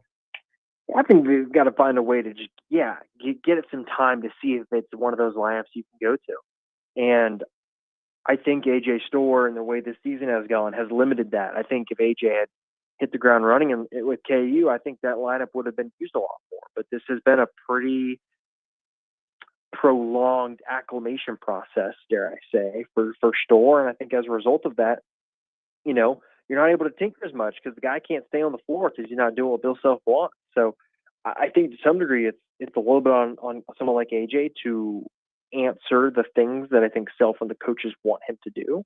But I think there's got to be a certain level of, hey, you got this talented player, you know, play the guy, see what he's got, see if you can find something with this lineup that I think showed some stuff offensively. And look, defensively, it was a little all over the place. You know, even if NC State was playing with two bigs, you watch some of the switches and the way KU's defending things, like it was not super clean. But those guys aren't going to learn how to play together in practice, and that's going to have to come in games because you're going to play different things. Guys are going to have different sets, and other teams are going to attack you different ways. So I think that is a lineup that I would love to see used a little bit more, and I think it's going to come down to a little bit of being risk-averse because it is a risky lineup because there could be a chance that, hey, it works well offensively. Well, there could be also a chance that you turn the ball over a couple times and they struggle defensively, and all of a sudden it's a 7-8-0 run for the other team, and the game's changed a little bit. So I just think it's a choice Self's gonna have to make, and we're almost in Big 12 play now, so I think some of those chances are starting to run out. But I think at least the first 2 weeks of January we should see this lineup again just to see what it's got. We're joined by Michael Swain here on the Fleming Place Wine and Spirits Hotline, and Michael, Shaquille Moore made his return. He got 2 minutes in the game against NC State. What do you think his role could be going forward here? Obviously, he dealt with some injuries preseason and then in the last couple of weeks. Yeah, if he can get healthy, I think he's going to pass David Coit in the rotation. He's someone that can help KU defensively. I think on-ball defense, ball screen defense has improved a little bit, but I think he is someone that can provide more of that. KU has not been a team that gets to the free throw line a lot. They're not a team that really drives the ball very well. Well, that's exactly what kind of Shaquille Moore does, and he's done it, you know, in the SEC and in the ACC. Like, he's done it at the high major level, and so I think he's someone that's going to have a big role if he's able to stay healthy, because he's someone that, you know, from the second he hit campus, you know, started to hear good things about him, and you know, it's just about getting back to that level and how quickly he can do it. And I think, given his experience, given the fact that he's played a lot in the SEC, I think he should be able to re-find his footing pretty quickly. But then it's a question of then can you kind of find that lineup continuity with your teammates that maybe can take some time. But I think he's someone that, you know, could probably be 7th, 8th guy, depending on the night. Like, he's someone that's going to play a role this year for sure. Michael Swain covers the Kansas Jayhawks for Fog.net, part of the 24/7 Sports Network. Subscribe today, become a VIP. VIP subscriptions make great Christmas gifts, I bet, and you'll get all of the information you need about your Jayhawks. He comes on every Tuesday on the Fleming Place Wine and Spirits Hotline for Jayhawk Weekly. Michael, we're off the next 2 Tuesdays, so we'll talk to you again. We're taking Christmas Eve and New Year's Eve off, so when we talk to you again, it'll be a new year. So have a Merry Christmas and a Happy New Year, and we'll talk to you on the other side in 2025. Awesome. That sounds great. Thanks so much for having me on. Hope you guys have a great holidays. Same to you. That is Michael Swain. We'll take a break, come back, and wrap up this second hour of 580 Sports Talk.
Wrapping up this second hour of 3 on 580 Sports Talk for this Tuesday. Our thanks again to Michael Swain of Fog.net for joining us.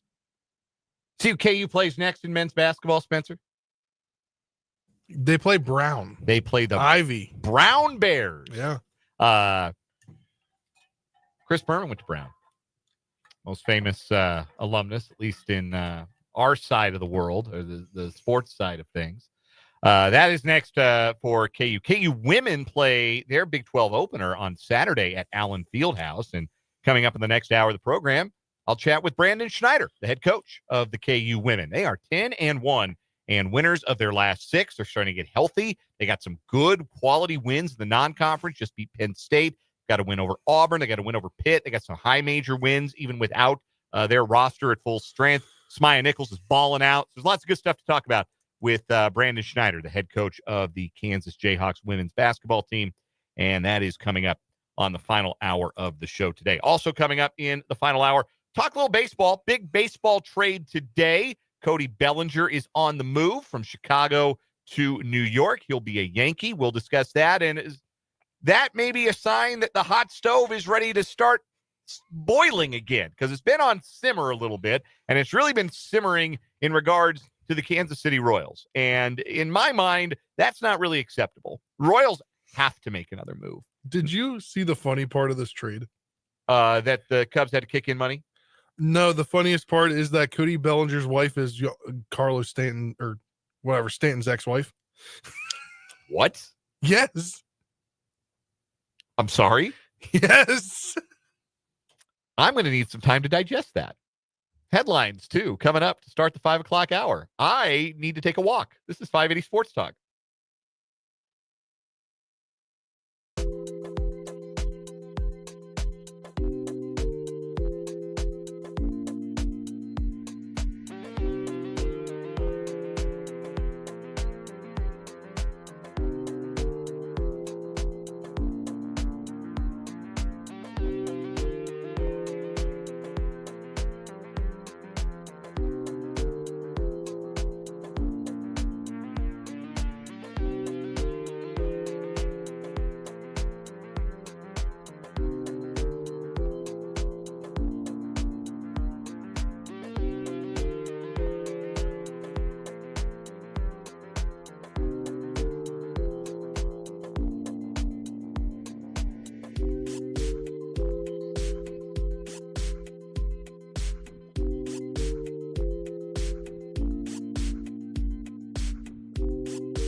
Let's get it. Final hour of this Tuesday edition of 580 Sports Talk. Coming to you live and direct from our Huntoon Hill studios. Dan Lucero, Spencer Dupuis hanging out with you one more hour here on 580 WIBW, FM 104.9, online at 580WIBW.com, and on our live video stream in living color on YouTube at 580 Sports Talk and on Facebook at WIBW News. Taking you to 6 o'clock when we'll hand things off on the Sports Voice of Kansas to the K-State Sports Network for coverage of the Wildcat Classic tonight. Men's basketball action at the T-Mobile Center in downtown Kansas City as the Kansas State Wildcats take on the undefeated Drake Bulldogs. K-State favored by just 1.5 in that one. Wyatt Thompson, Stan Weber will have it for you. We'll have it right here on your home for the Wildcats, 580 WIBW and FM 104.9.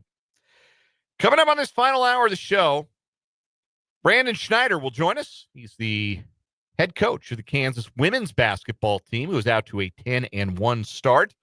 Play that conversation for you in just a little bit. Had a chance to catch up with the 2022 Big 12 Coach of the Year. It's got KU cooking both on the floor and off. Of course, coaches can't comment on recruits, but obviously some great things happening on the recruiting side. A couple of 5-stars committed to play at Kansas moving forward.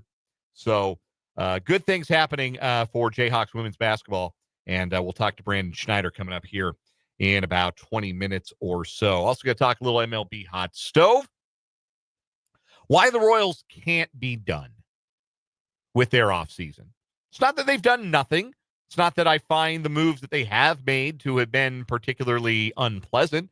Actually, I think they've had a good offseason so far. Michael Wacha coming back, that's a big deal. I like the addition of Jonathan India. Just can't be done. That can't be it. If you want to get better in 2025, you want to hold your gains, this is probably fine.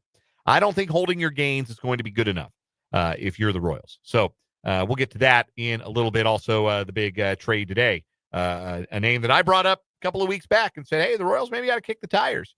And maybe they should have, because not only did the Cubs give away Cody Bellinger for not very much, they kicked in some money for the privilege.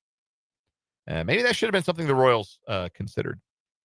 But we'll get to that in a little bit as well. You are invited and encouraged to make yourself a part of the program. Best way to do that right now is on our YouTube live chat. If you go to the YouTube stream, again, the page is 580 Sports Talk.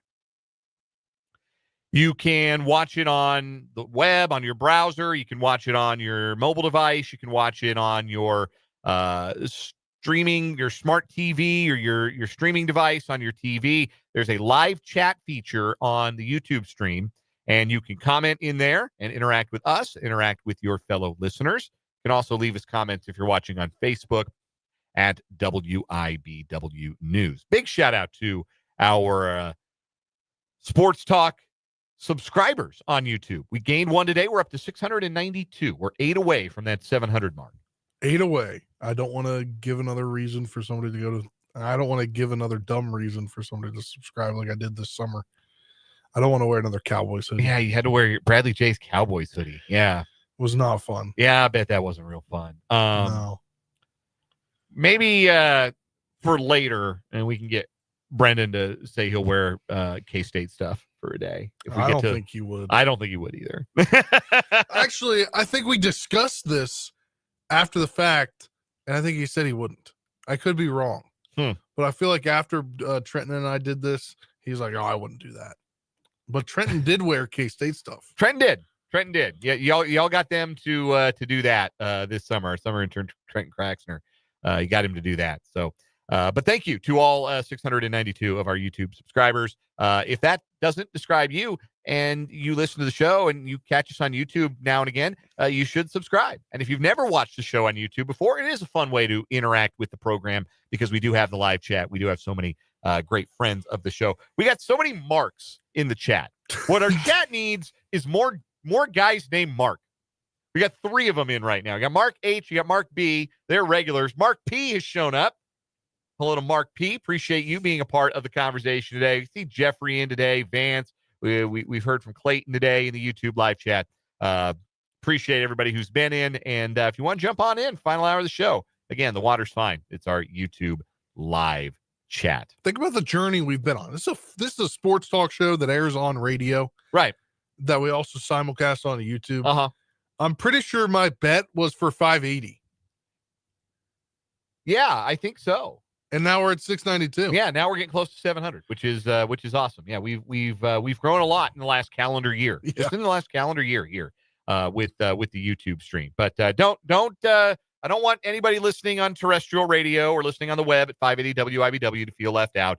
We appreciate everyone, but if you've never done the YouTube thing, give it a shot sometime. Watch us, see what we're wearing and how we interact between segments. If you are lip readers, maybe don't. If you're lip readers, I don't want to get in trouble. Hey, they could. I try to keep it clean, but I don't want to get in trouble. You could come on just to see the hat Dan and I wear each day. Yes, hat watch. Just to make that a part of your day. Make hat watch a part of your day on the YouTube live stream.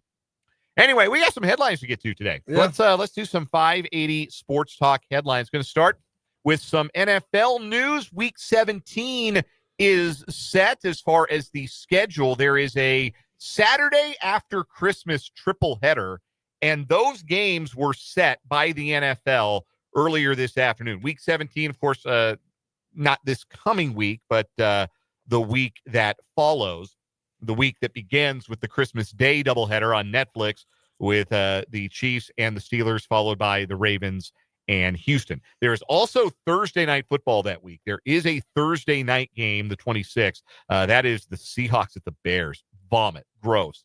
PU. No thanks. We'll see which quarterback dies on the field first with those putrid offensive lines. Anyway, I will say a lot of that week, what is it, 17? Yeah. A lot of that schedule is blah. Yeah, it's there's like maybe 3 or 4 games that sound interesting. All you need to know is that the NFL took a look at the week 17 slate and said, we got to put 3 games on Saturday. We got to put the Patriots on. So the Saturday games have been set. It's a Saturday triple header. All 3 Saturday games on December 28th will be on NFL Network. The first game of the day will be the Patriots hosting the Chargers, followed by the Broncos at the Bengals, and concluding with the Cardinals at the Rams. You'll be able to hear all 3 of those games that Saturday right here on 580 WIBW. We'll have Westwood One coverage of that triple header on Saturday, the Saturday following Christmas. Also, some action was flexed. The initial Sunday night game for week 17 was Miami at Cleveland. Gross. So bad. Yeah. You can get a ticket to that one for as low as $12. That is not the cheapest ticket right now for week 17. The get in at MetLife Stadium for Colts Giants is $8. They should pay me to watch the New York Giants in 2024. Anyway, Miami Cleveland was originally the Sunday night game. It will not be the Sunday night game. Instead, the people have spoken and they demand Kirk Cousins. It'll be Atlanta at Washington. Primetime Jaden Daniels, Spencer. Hey, there's a playoff scenario here. Sure. The Falcons play the Giants this week. Probably going to win unless something weird happens. Uh-huh. And the Commanders take on the Eagles. Probably going to lose unless something weird happens. That game is probably that they have scheduled now for Sunday Night Football is probably for that 7th wild card spot. That is that's something else. Yeah. So who would have thunk it when the season began that would be the case for the Washington Commanders? But that'll be your Sunday night game. That's the schedule flexing for week 17. Some other NFL notes. 2 teams are making quarterback changes for week 16 action. The Browns and the Titans going to the Oak for their backups. DTR, Thompson Robinson, will start for the Browns in place of Jameis, the interception man, Winston, and the Tennessee Titans will start Mason Rudolph at quarterback instead of Will Levis. I've never heard of a team and a fan base as down bad as one that would cheer when Mason Rudolph came into the game. But that's what happened when Mason Rudolph came into the game, replacing Will Levis on Sunday. So the Titans will go to Mason Rudolph. The Browns will go to DTR. I'm And glad that the Browns waited until after the Chiefs game Mhm. so that the Chiefs could indulge in interceptions finally. yes, get their defense back on track with Yeah. all those interceptions. Also, we have this. We have the participation report for Chiefs Texans because it's a Saturday game. The participation report starts a day early as well. So, participation report, full practice. Patrick Mahomes, ankle injury. Andy Reid did note in his press availability today that this is a very light practice today. Yes, That he expected him to be full go today. you would imagine that it is not your typical Tuesday practice, but that being said, Mahomes being a full participant is a great sign. Also, a full participant today, Hollywood Brown practicing in full. We had mentioned the Chiefs now have a spot on the 53-man roster with Clyde Edwards-Helaire being waived yesterday.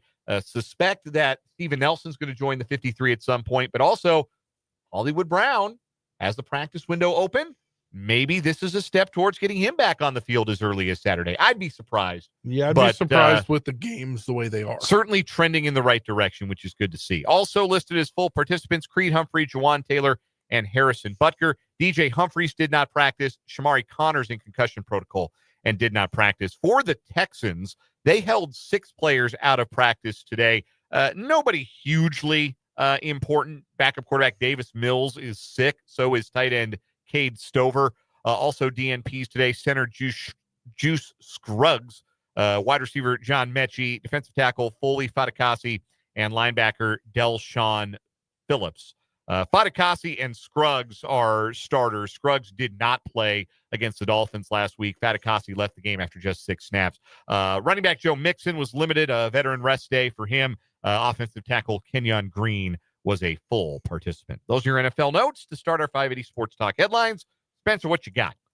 Yes, we have breaking head coaching news. Mike Vick is getting into the head coaching game. Continue. It's, I your, don't know if- it's yeah. your headline. Go for it. Go for I it. Break was the expecting. news. Let I us was know. expecting you to say something. Apparently, Sacramento State was in on him as well, which what led to a funny. Did you see this? We'll get there. We'll get Yes. there. Break the news. Tell the story. Mike Vick is now the head coach at Norfolk State University in Virginia. I believe that's an HBCU. It is. He's now their new head coach. He's agreed to a deal to become their new head coach as a player turning into a coach. And I don't think he's really coached anywhere. Well, the only coaching I'm aware of that he's done has been in that pilot, that almost like internship like program that the NFL does in training camps and OTAs. And he was with the Chiefs for that 1 year. Obviously has history with Andy Reid, having played for Andy in Philadelphia. So there was some interest, at least you could read into that for Vic in getting into coaching. But yeah, his first coaching gig is going to be as the head coach at Norfolk State, which is they're Division I AA, and they are, as you mentioned, an HBCU. So this is a lie.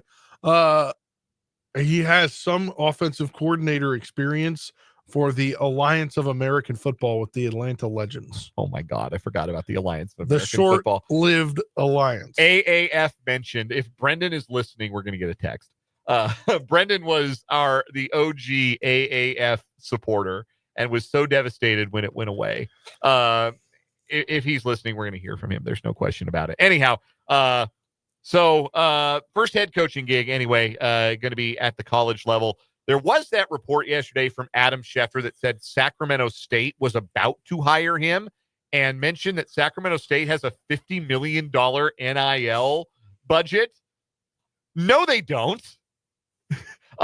Absolute nonsense. And Adam Schefter got called on that nonsense by current sports talk radio host and also in his spare time, the head men's basketball coach at University of Wisconsin Green Bay, Doug Gottlieb.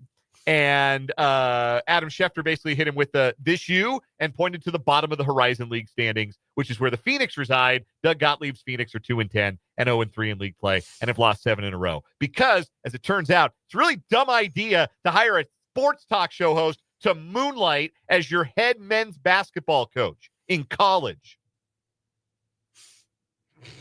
But yeah, Adam Schefter won that war of words, but he lost the scoop off, that's for sure. $50 million NIL at Sac State. Give me a friggin' break. They don't have a $50 million athletics budget. Also, it appears that according to Sacramento, their local newspaper, a source there shot down the notion him being the next head coach last night. And then Adam Schefter quotes the tweet from Pro Football Talk and says Sacramento State President Luke Wood on his school's talks about his head coaching job with Michael Vick.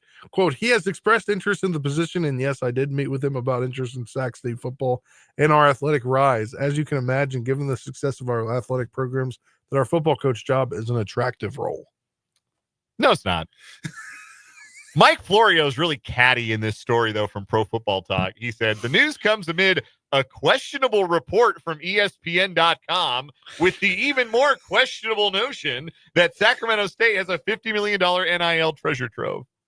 Wow. Mike Florio. I love this source off thing. Yeah, no kidding. I don't know if it's good for anyone, but at least it made for some good tweets. And Mark H. landed on it in the YouTube live chat. If you take away nothing else from this, Doug Gottlieb is a dummy. Yes, 100%. That is correct. Also, he stole credit cards from his roommate at Notre Dame. People forget. Anyway, you got some other college football notes as well you want to get in? Yes. Where are we at? Alex Grinch will be Scott Frost DC at UCF. Good luck. Alan Bowman and DJ Uyunglele. Close. Uyunglele. Better than DJU. me. DJU, yeah. Have declared for the draft. I believe Alan Bowman, excuse me. Was he the guy that was on Twitter talking about his extra year? I don't know. I can't remember there's a quarterback that's been a quarterback for it might have been zillion years. It might have been him. And talking about an extra year.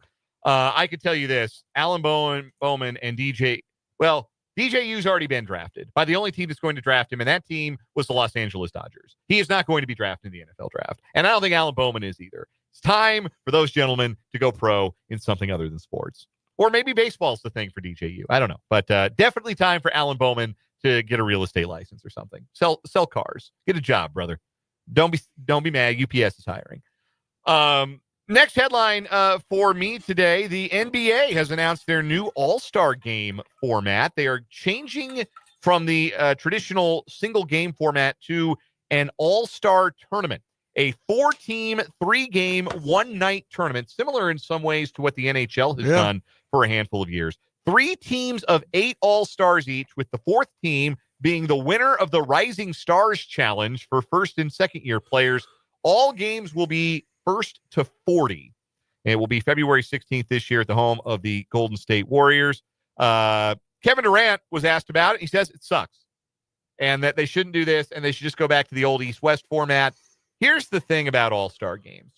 We've had the conversation about them many times over on the show before. All-Star games have outlived what their initial purpose was, which was to get the best players in your pro sports league on TV playing against each other, which was not a thing that happened all the time. Certainly in Major League Baseball before interleague play, that and the World Series were your chance to see the best of the National League against the best of the American League. And sometimes it was your chance to see any of those guys on TV at all. Now you can watch any game you want and pay for the pleasure and watch it on your phone.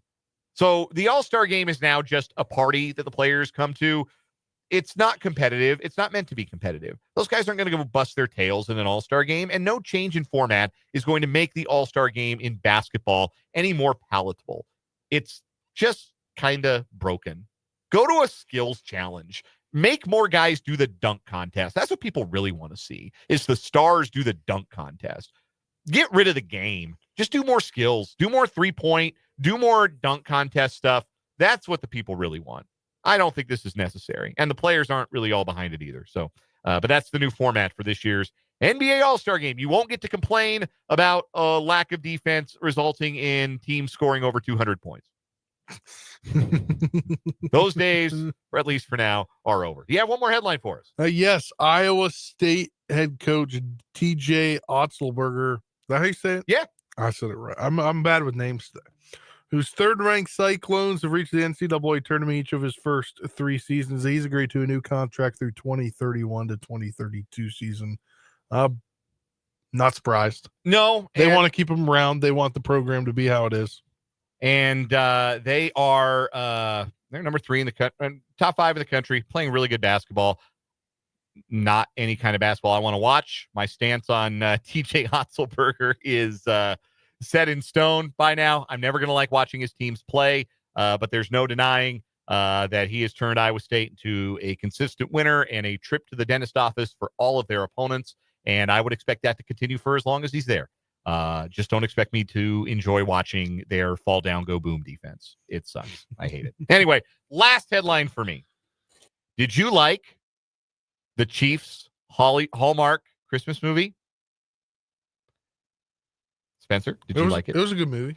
Would you like more Chiefs Christmas content? I don't know.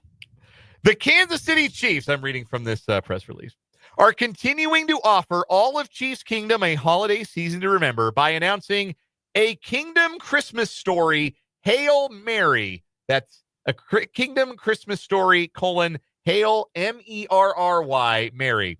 An original, engaging, and heartwarming silent scripted claymation short that will debut on the Chiefs YouTube channel and Chiefs official social channels on Tuesday, December 24th. You're telling me they had to write a press release for this? Yes.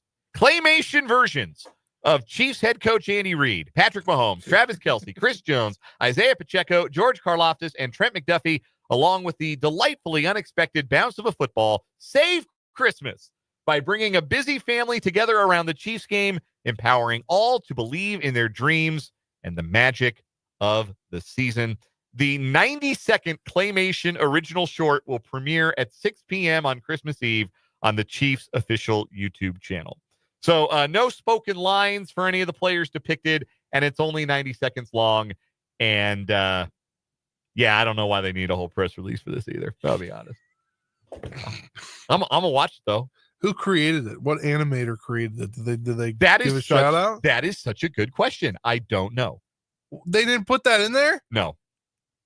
But it's claymation, just like Gumby. Loved Gumby. If they're gonna put a press release, at least say who created it. Yeah, I kind of want to know. That'd be the reason for it, right? So yeah, maybe that could be a part of your Christmas Eve, a Kingdom Christmas Story, Hail Mary, premiering on the Chiefs YouTube channel on Christmas Eve. We'll take a break. Come back. Brandon Schneider, head coach of the Kansas women's basketball team, joins me next on 580 Sports Talk.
532 on 580 Sports Talk. Dan and Spencer with you. Earlier today, had a chance to catch up with the coach of the 10-1 Kansas Jayhawks women's basketball team. Brandon Schneider's crew has won 6 straight games heading into Big 12 play. Their opener on Saturday against the Baylor Bears. Had a chance to get to know this year's Jayhawk team a little bit, talk about their 10-1 start. Without further ado, my chat with the head coach of the KU women, Brandon Schneider. Coach, you guys have had to deal with some adversity, some injuries early on. To be sitting at 10-1 against the schedule you played against with a lot of high major opponents to start the season, what have you been most impressed with as far as how your team has performed and what they've shown you in these first 11 games? Well, I really credit the players, their versatility, their willingness to move around, play different positions. Really had a lot of inconsistency with lineups, due to some injuries, as you mentioned. So we've been really fortunate to execute at a pretty good level this early in the season in a lot of really close ball games. The one on Sunday against Penn State, that was a tight one. You guys were down in the third quarter and put together a rally, ended up winning the fourth quarter by a 21-14 count to eke out that 3-point win. Some big shots by Sanaya Copeland down the stretch. And I think that's another thing that I wanted to ask you about is the ability of all of your players. The bold-faced name on the roster might be a player like Samaya Nichols, but it really has to be a team effort to get to a record like this. And you had some players really step up and be counted in that win over the Nittany Lions. Yeah, without question. We're definitely a group that, in particular on the defensive end, is going to have to defend as a team. I think, in the offseason recruiting, we really tried to surround Samaya with better three-point shooting overall. And that's, to this point, has proven to really be a key part of our ability to play well. Samaya's done a terrific job of making the right reads and, hitting her teammates on time and on target. And we saw that on several occasions late in the Penn State game, in particular with Sanaya Copeland just stepping up and making some huge baskets for us. We're talking with Brandon Schneider. He is the head coach of the Kansas women's basketball team. Again, 10-1 on the year going into Big 12 play this Saturday against Baylor. Let's talk about Samaya Nichols having an outstanding sophomore year, 21 points, close to 5 assists per game. How has she grown and evolved as a player in the start of this sophomore season, now seeing the live action and understanding how teams are going to maybe pay a different amount of attention or guard her a little bit differently this season? Well, I think she understands, as do we, that every opponent, their game plan is going to start with, how they're going to guard her. And she's going to see multiple coverages, in particular with ball screens. And she's worked really, really hard, not only on the floor, but in the film room to prepare herself to make the right plays. And oftentimes that's, her getting to the basket, getting to the free throw line, maybe hitting a pull-up jumper. And then there's other occasions where, she just has to make the right read and hit the open teammate. And, so far throughout this season, I think she's just continued to grow and improve in those areas. Reagan Williams is a freshman for you this season who a couple of weeks ago earned the Freshman of the Week honor after she had a double-double against Wichita State. It can be tough for freshmen to come in and make an impact, especially on a team like you've got with some veteran pieces. But how have you seen Reagan develop and kind of grow into her role as the non-conference schedule has rolled along? Well, I'll be honest. I didn't anticipate, starting a freshman at that position, but we were unsuccessful. Recruiting a 5-player in the portal in the spring. And Reagan's just really done a terrific job of taking advantage of the opportunity. She brings something a little bit different than what we've had the last few years. With Tyler Jackson being able to defend the paint.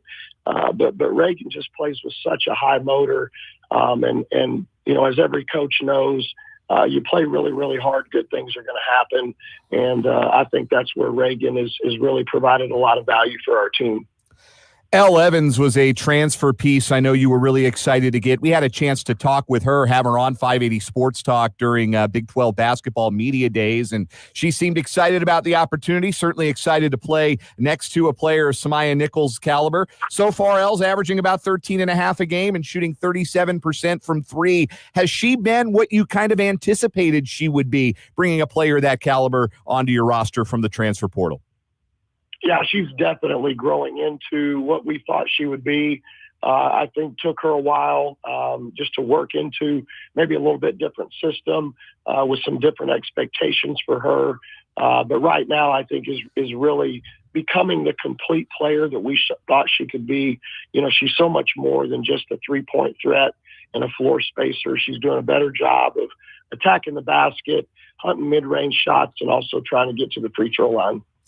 Our guest is Brandon Schneider, the head coach of the Kansas women's basketball team, joining us on the Fleming Place Wine and Spirits hotline here on 580 Sports Talk. You have had to deal with some injuries. We mentioned that at the very start of this interview. You've had some players in and out of the lineup due to injuries. Which players have maybe created more or had more opportunities for them created because of some of those absences, who've really stepped forward and maybe provided some things that you weren't certain you might get from them at this stage of the season already? Well, I think there's three that really come to mind. Number one, obviously, Sanaya Copeland has really just been terrific. We knew that she would improve our defense and help us a lot on that end of the floor, but has really just shot the ball extremely well and is playing with a lot of confidence. And then I think Carla Osma and Lyle Canessa both, have really grown into important roles for our team and have taken advantage of the opportunity to prove themselves.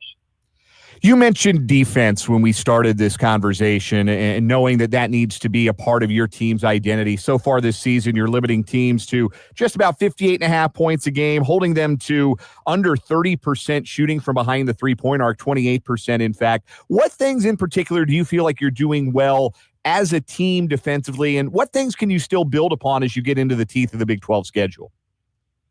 Well, I think most importantly is we've got a group that has a really high IQ, and they prepare with great focus and concentration. We're going to be a team that's going to have to, go from one game plan to the next, specific to each opponent, especially when it comes to defending the post, because we don't have that anchor center that, we can just play one-on-one in there against what we know is probably the best frontline players in the country are in our league.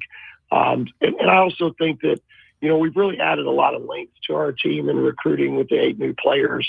And then there's just a mindset about them that is really, really interested in competing hard on that end. Couple of more questions for the head coach of the Kansas Jayhawks women's basketball team, Brandon Schneider, joining us here on 580 Sports Talk. It is not a gentle easing into the Big 12 schedule, as though there could be such a thing, given how tough the Big 12 always is. But you've got Baylor right off the bat on Saturday. Then after a holiday break, you go to Iowa State. Among your first 5 games in the conference are a home game against a TCU team that's off to a really good start and a Colorado team that made the NCAA tournament last year. You know this league is going to be difficult. What are the steps that you have to take in preparation for Baylor and then beyond to make sure that your team is a team that is capable of competing night in, night out in this outstanding league? Well, for this group, it's going to be really, really important that we're locked in with preparation and we can go out and execute at a high level and be assignment correct, because, each opponent is so different in this league. We've got incredible coaching in our conference. So going out and trying to execute a plan the best that you can and just give yourself a chance, to be in the game in the last 5 minutes. We're fortunate that, we've played in a lot of really close games here in the non-conference, and we hope that experience will benefit us as we get into league play. Baylor is that conference opener opponent coming up this Saturday at Allen Fieldhouse. They're 9-2. Their losses, a 2-point road loss at Oregon and a loss at the Battle for Atlantis to a pretty good Indiana team. What stands out about this Baylor squad? How are they going to test you on Saturday, and what will you have to do well to walk away with a win on your home court?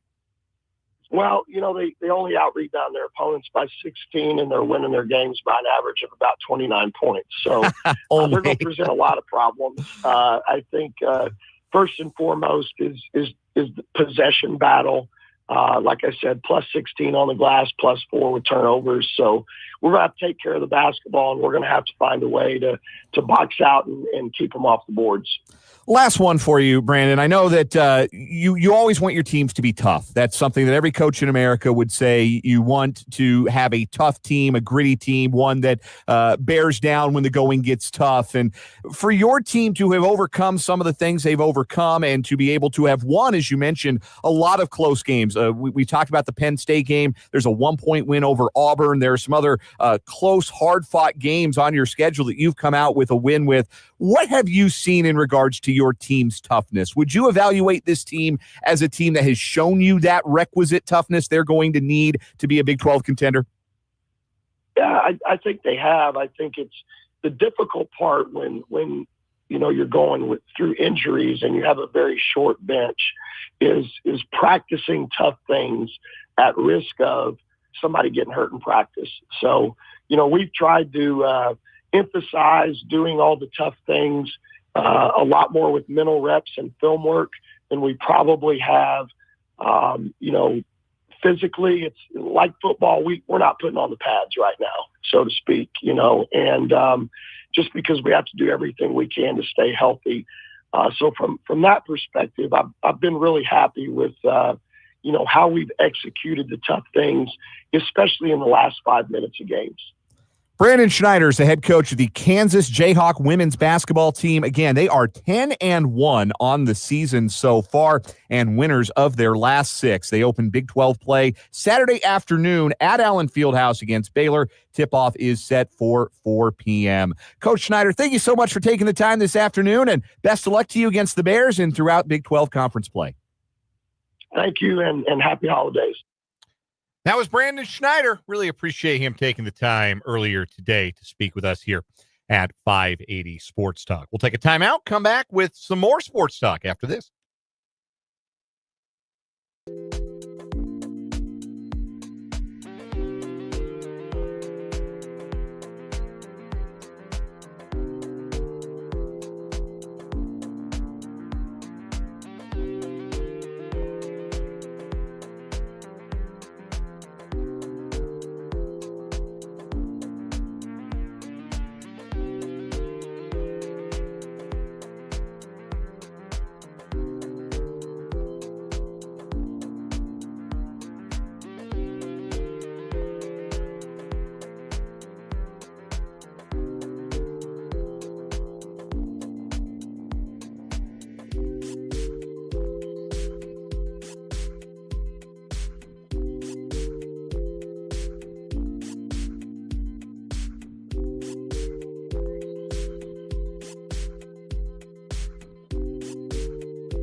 547 on 580 Sports Talk. Thanks for kicking it with us on this Tuesday. Got K-State basketball coming up next here on 580 WIBW FM 104.9, the Wildcat Classic, K-State and Drake from the T-Mobile Center in downtown KC-Mo. Over on our sister station tonight, Country 106.9, we got Washburn basketball. The Ichabod men are in action in San Antonio, Texas. First of two games in San Antonio over the next two nights. They take on St. Edward's University, the Hilltoppers, in action tonight. The newly crowned number 2 team in America, the Washburn Ichabods, taking on the Hilltoppers of St. Edward's. Cameron Reed on the call tonight, the freelance play-by-play broadcaster out of San Antonio, and he'll have the call. Pre-game coverage starting 15 minutes before tip-off, as close to 7 o'clock as possible, with the condensed schedule at this event at the Northside Sports Gym in San Antonio. Might be a bit delayed, but hopefully they get as close to a 7 o'clock start as possible tonight. I did not realize how many games they had in the day. Yeah, it's not dissimilar really than the events that the Washburn men and women play in, particularly the men this past year at Municipal Auditorium, the Central Region Challenge, where you just got a bunch of games just running all day long. Not a tournament, just like an invitational, almost. Not even that. Just like a jamboree, an MTE. Sure, a multi-team event. That's a good way to put it. Yeah, because Central Missouri is down there as well. Yeah, from the MIAA, and of course Washburn will play Central Missouri on Saturday in Warrensburg as MIAA play resumes. But the Ichabod men on the air tonight. Ichabod women will be heading home from Puerto Rico with a pair of dubs, easy dubs too. The best that Puerto Rico had to offer, no match for the Washburn Ichabod women. They beat Ana G. Mendez today, 100-43. Wow. And the Trinos didn't have nothing for the Ichabods. 5 double figures for Washburn. Yabari Wadada, 16 points in just 15 minutes of action. So the Washburn women move to 6-6 on the season. And now they have to leave Puerto Rico, which will be very sad. Yeah. I'm just sad I didn't get to see this team when they weren't, wasn't their first couple games of the year, trying to get used to the lineups together and, a bunch of new players coming in, obviously. They're going to find a young team. They're going to find their footing. They're super young, but by the time January, February roll around, I think we're going to see a much better Washburn team. They're young. It's going to be tough. It always is to be a young team kind of building in that league, but Laura Wessling and these players, they've got the juice. They're gonna figure some things out for sure. But anyway, Washburn men tonight over on Country 106.9. Quick thought on the hot stove. Mentioned it earlier in the program. Big trade today. Cody Bellinger goes from the Cubs to the Yankees and $5 million along with him in exchange for Cody Poteet, who is a real person that I definitely knew about before this afternoon. I didn't. 24 career appearances, 13 career starts for Poteet. Was actually half decent for the Yankees last year. 3-0 with a 222 earned run average in 5 games, 4 starts. He's also 30 years old. So it's not like, they're getting a top prospect. They're just getting a guy. So basically what's happened, the Cubs traded for Kyle Tucker last week. And instead of just saying, well, let's keep all our good players and find a way to get them in the lineup, too many good players, that sounds like a good problem to have. No, we're just going to cut salary. We're going to trade Cody Bellinger because we're still not really serious about spending actual money. The Cubs crying poor. That's ridiculous. The fact that the 2 Chicago baseball teams are as tight with their wallets as they are is such an embarrassment. They should be to the Central Divisions what like the Dodgers are to the NL West and what the Yankees are to the AL East. They should be financial titans in those divisions and probably win them every year. But they don't. They don't want to spend the money, and it's lame. It would really hack me off if I were a fan of one of those teams. What I would not be pleased with if I were a Royals fan right now is they've been idle since the Jonathan India deal. And now, instead of hearing names like Jurickson Profar might be a Royal, maybe they'll kick the tires on Teoscar Hernandez. Now it's, well, maybe they'll bring Adam Frazier back. Don't accept that. The Royals cannot go into next year with Jonathan India being the best offensive player they had. Now, that doesn't mean that there aren't roads to getting better in 2025, if that is the case, because India does help their lineup. But They got to add one more bat. They're a bat short. And maybe that bat is a rejuvenated Michael Garcia, or MJ Melendez on his fourth chance finally puts it all together. Maybe that happens. But I'd feel a lot better about an established hitter, somebody you don't have to cross your fingers for this next season. If one of Garcia or Melendez breaks out, then you have one of those good problems. Then you've got a lot of bats in the lineup. But they can't just add India and call it a day. They've got to go and get another bat, whether that's Brett Beatty or Alec Boehm in a trade, whether that is Jurickson Profar. Spend the money. John Sherman's got it. Go out and get one more impact bat for this team. We'll take one final break, come back with the final word after this.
Let's wrap up this edition of 580 Sports Talk. Spencer Dupuis, what's your final word? There is a lot of hoops you have to jump through when you move. Yeah. And a lot of them you don't even control. Like you don't control if the apartment complex decides you are worthy of living at their apartment complex. That's true. And I didn't even think about that. I was like, what's the holdup? Like, we submitted our applications for a new place here in Topeka because, we need to get out of a one You need bedroom. more space. Yeah. Yeah. So we found this nice place, and my girlfriend texted me earlier, Olivia. She was like, or we FaceTimed earlier actually, and she was like, I haven't heard anything. And I was like, it's okay. It's out of our hands. They said by the end of the week. There's a lot of other stuff that we don't know that they've got to do. They got to make sure we're worthy of living there. So hopefully we're worthy of living in our new place. Yeah, no kidding. Here's hoping. Anyway, final word for me. You're about to hear the Wildcat Classic here on 580 WIBW FM 104.9. K-State and Drake. It's a big one for Kansas State. It would not be a catastrophe if they lose to a Drake team that is at least as good as this K-State team is. It would not be catastrophic. It would not be the end of the world. It would not be the end of the season. But a win would mean a hell of a lot. It would mean a lot for Jerome Tang. It would mean a lot for this program, this team. It would mean a lot for the fans who backed this team and been disappointed by the start to this season. K-State could really use a win tonight. They could find a way to get out of the T-Mobile Center with a win. maybe, just maybe, that'll be a sign that things are starting to turn in the right direction for Coach Tang and this group of transfers into K-State. That'll do it for us. Like I said, K-State Sports Network is going to take over here at the top of the hour with K-State basketball against Drake at the Wildcat Classic. We're back with you from 3 until 6 tomorrow. For Spencer Dupuis, I'm Dan Lucero. This was 580 Sports Talk.